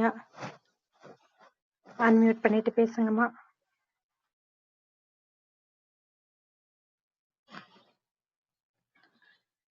அர்த்தநாரி ஐயா நீங்க பேச முடியுமா? பேசலாம். அதாவது என்னன்னா, அண்ணாவினுடைய நூல்கள், அண்ணாவினுடைய சொற்பொழிவுகள், இது எல்லாத்தையும் நல்லா கேட்டு அதை யாரு பின்பற்றுகிறார்களோ அவங்க வந்து பேரறிவு உடையவர்களா இருப்பாங்க. அண்ணாவினுடைய கோட்பாடுகள் தான் இன்னும் கூட மேடைகளில் வந்து முழங்கப்படுகிறது. அது அண்ணாவினுடைய கருத்துக்கள் நடைமுறைக்கு வந்துச்சா இல்லையா அப்படிங்கிறது வேற விஷயம். ஆனா அவருடைய பேரு பாருங்க, இன்னைக்கும் வந்து அது அரசியல்ல வந்து அவரோட பேரை இன்னைக்கும் சொல்லிட்டு தான் இருக்கிறாங்க. அப்படின்னு சொன்னா அதாவது அவரு செஞ்சது அரசியல். ஆனா அந்த அரசியல்ல அவரை பொறுத்தவரை ஒரு செயல் இருந்தது. என்ன அப்படின்னா, எதிரிகள் அப்படின்னு அவரு யாரையுமே நினைக்கிறது இல்லை அப்படிங்கிறது தான். அண்ணாவோட பேச்ச கேட்டு நினைவு வச்சுக்கிற பின்பற்றவங்க வந்து எப்பவுமே அவங்களுக்கு வந்து ஒரு 3 விஷயம் இருக்கும். என்னன்னா, முதல்ல பொறுமையா இருப்பாங்க, 2வது சகிப்புத்தன்மையோட இருப்பாங்க, 3வது எதையும் சமாளிக்கக்கூடிய ஆற்றல் உடையவங்களா இருப்பாங்க. அதுதான் அவருடைய நூல்களும் அவருடைய பேச்சுமே. அண்ணா வந்து எப்படின்னு கேட்டீங்கன்னா, அவர் வந்து ஒரு வாழை மரம் மாதிரி. நீங்க மரங்கள் எல்லாம் பார்த்திருப்பீங்க. தென்னை மரத்துக்கு பக்கத்துல சுத்தி ஒரு செடி கூட வராது. ஆனா வாழை மரத்தை சுத்தி நிறைய செடி இருக்கும். நீங்க பாத்தீங்கன்னா தெரியும். அது மாதிரி அண்ணாவை சுத்தி நிறைய பேரு இருப்பாங்க. அதுதான் காரணம். அது மாதிரி அண்ணாவோட சிறப்புகள் வந்து பேசி முடியாத ஒரு விஷயம். அண்ணா வந்து உடல்நிலை சரியில்லாத போதுதான் கண்ணதாசன் வந்து தில்லானா மோகனாம்பாளுக்கு பாட்டு எழுத சொல்லும்போது, நலம்தானா உன் உடலும் உள்ளமும் நலம்தானா அப்படிங்கிற அந்த தொடக்கத்தை வச்சது வந்து அண்ணாவுக்காக தான் அந்த அந்த பல்லவி, அந்த அணு பல்லவி போட்டாரு அப்படின்னு சொல்லுவாங்க. அது மாதிரி நன்றி. நன்றிங்கய்யா.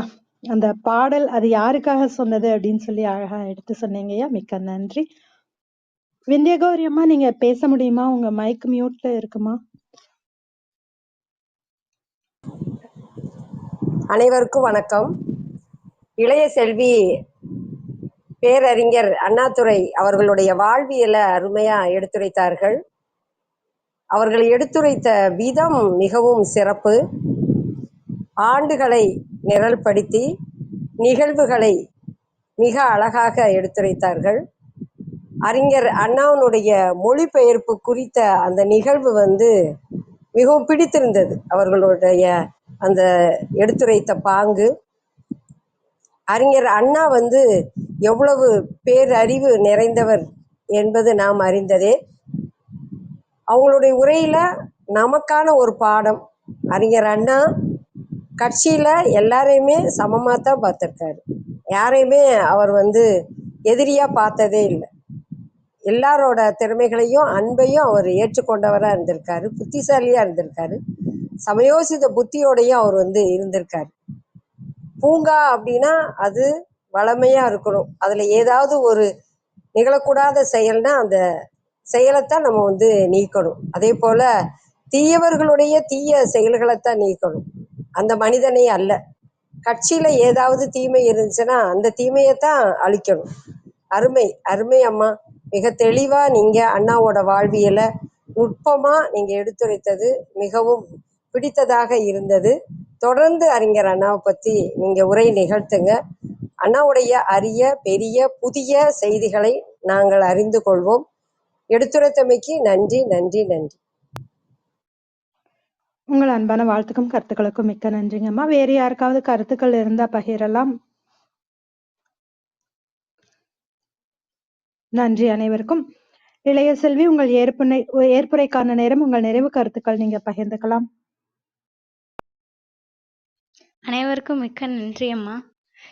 இந்த தளத்தில் வாய்ப்பளித்து கொடுத்த ஆரோக்கிய பீட்டோ சார் அவர்களுக்கும் வித்யாதேவி அம்மாவிற்கும் மறுமுறை நன்றி கூறுகிறேன்.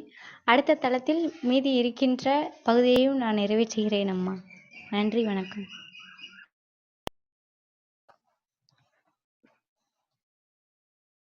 மிக்க நன்றிங்க இளைய செல்வி. அருமையான தகவல்கள் அறிஞர் அண்ணாவை பற்றி பகிர்ந்து கொண்டதற்கு அனைவர் சார்பாகவும் சரித்திரம் படைப்போம் தளம் சார்பாகவும் மனமாற நன்றி தெரிவித்துக் கொள்கிறோம். பேச்சாளர்களாக கலந்து கொண்டு தங்கள் அன்பையும் வாழ்த்தையும் பகிர்ந்து கொண்ட ஒவ்வொருவருக்கும் நன்றி. தொடர்ந்து பொறுமையாக கவனித்துக் கொண்டிருக்கும் அனைத்து கவனிப்பாளர்களுக்கும் நன்றி. மறு ஒலிபரப்பு வாயிலாக கேட்கவிருக்கும் அனைவருக்கும் நன்றி. மீண்டும் நாளை காலை 6 மணிக்கு விவேக் அவர்களின் சிறப்புரையில் அனைவரும் கலந்து கொள்ள வேண்டும் என்று அன்போடு கேட்டுக்கொண்டு விடைபெற்றுக் கொள்கிறோம். அனைவருக்கும் நன்றி, அனைத்திற்கும் நன்றி, ஆண்டவனுக்கும் நன்றி. 5 4 3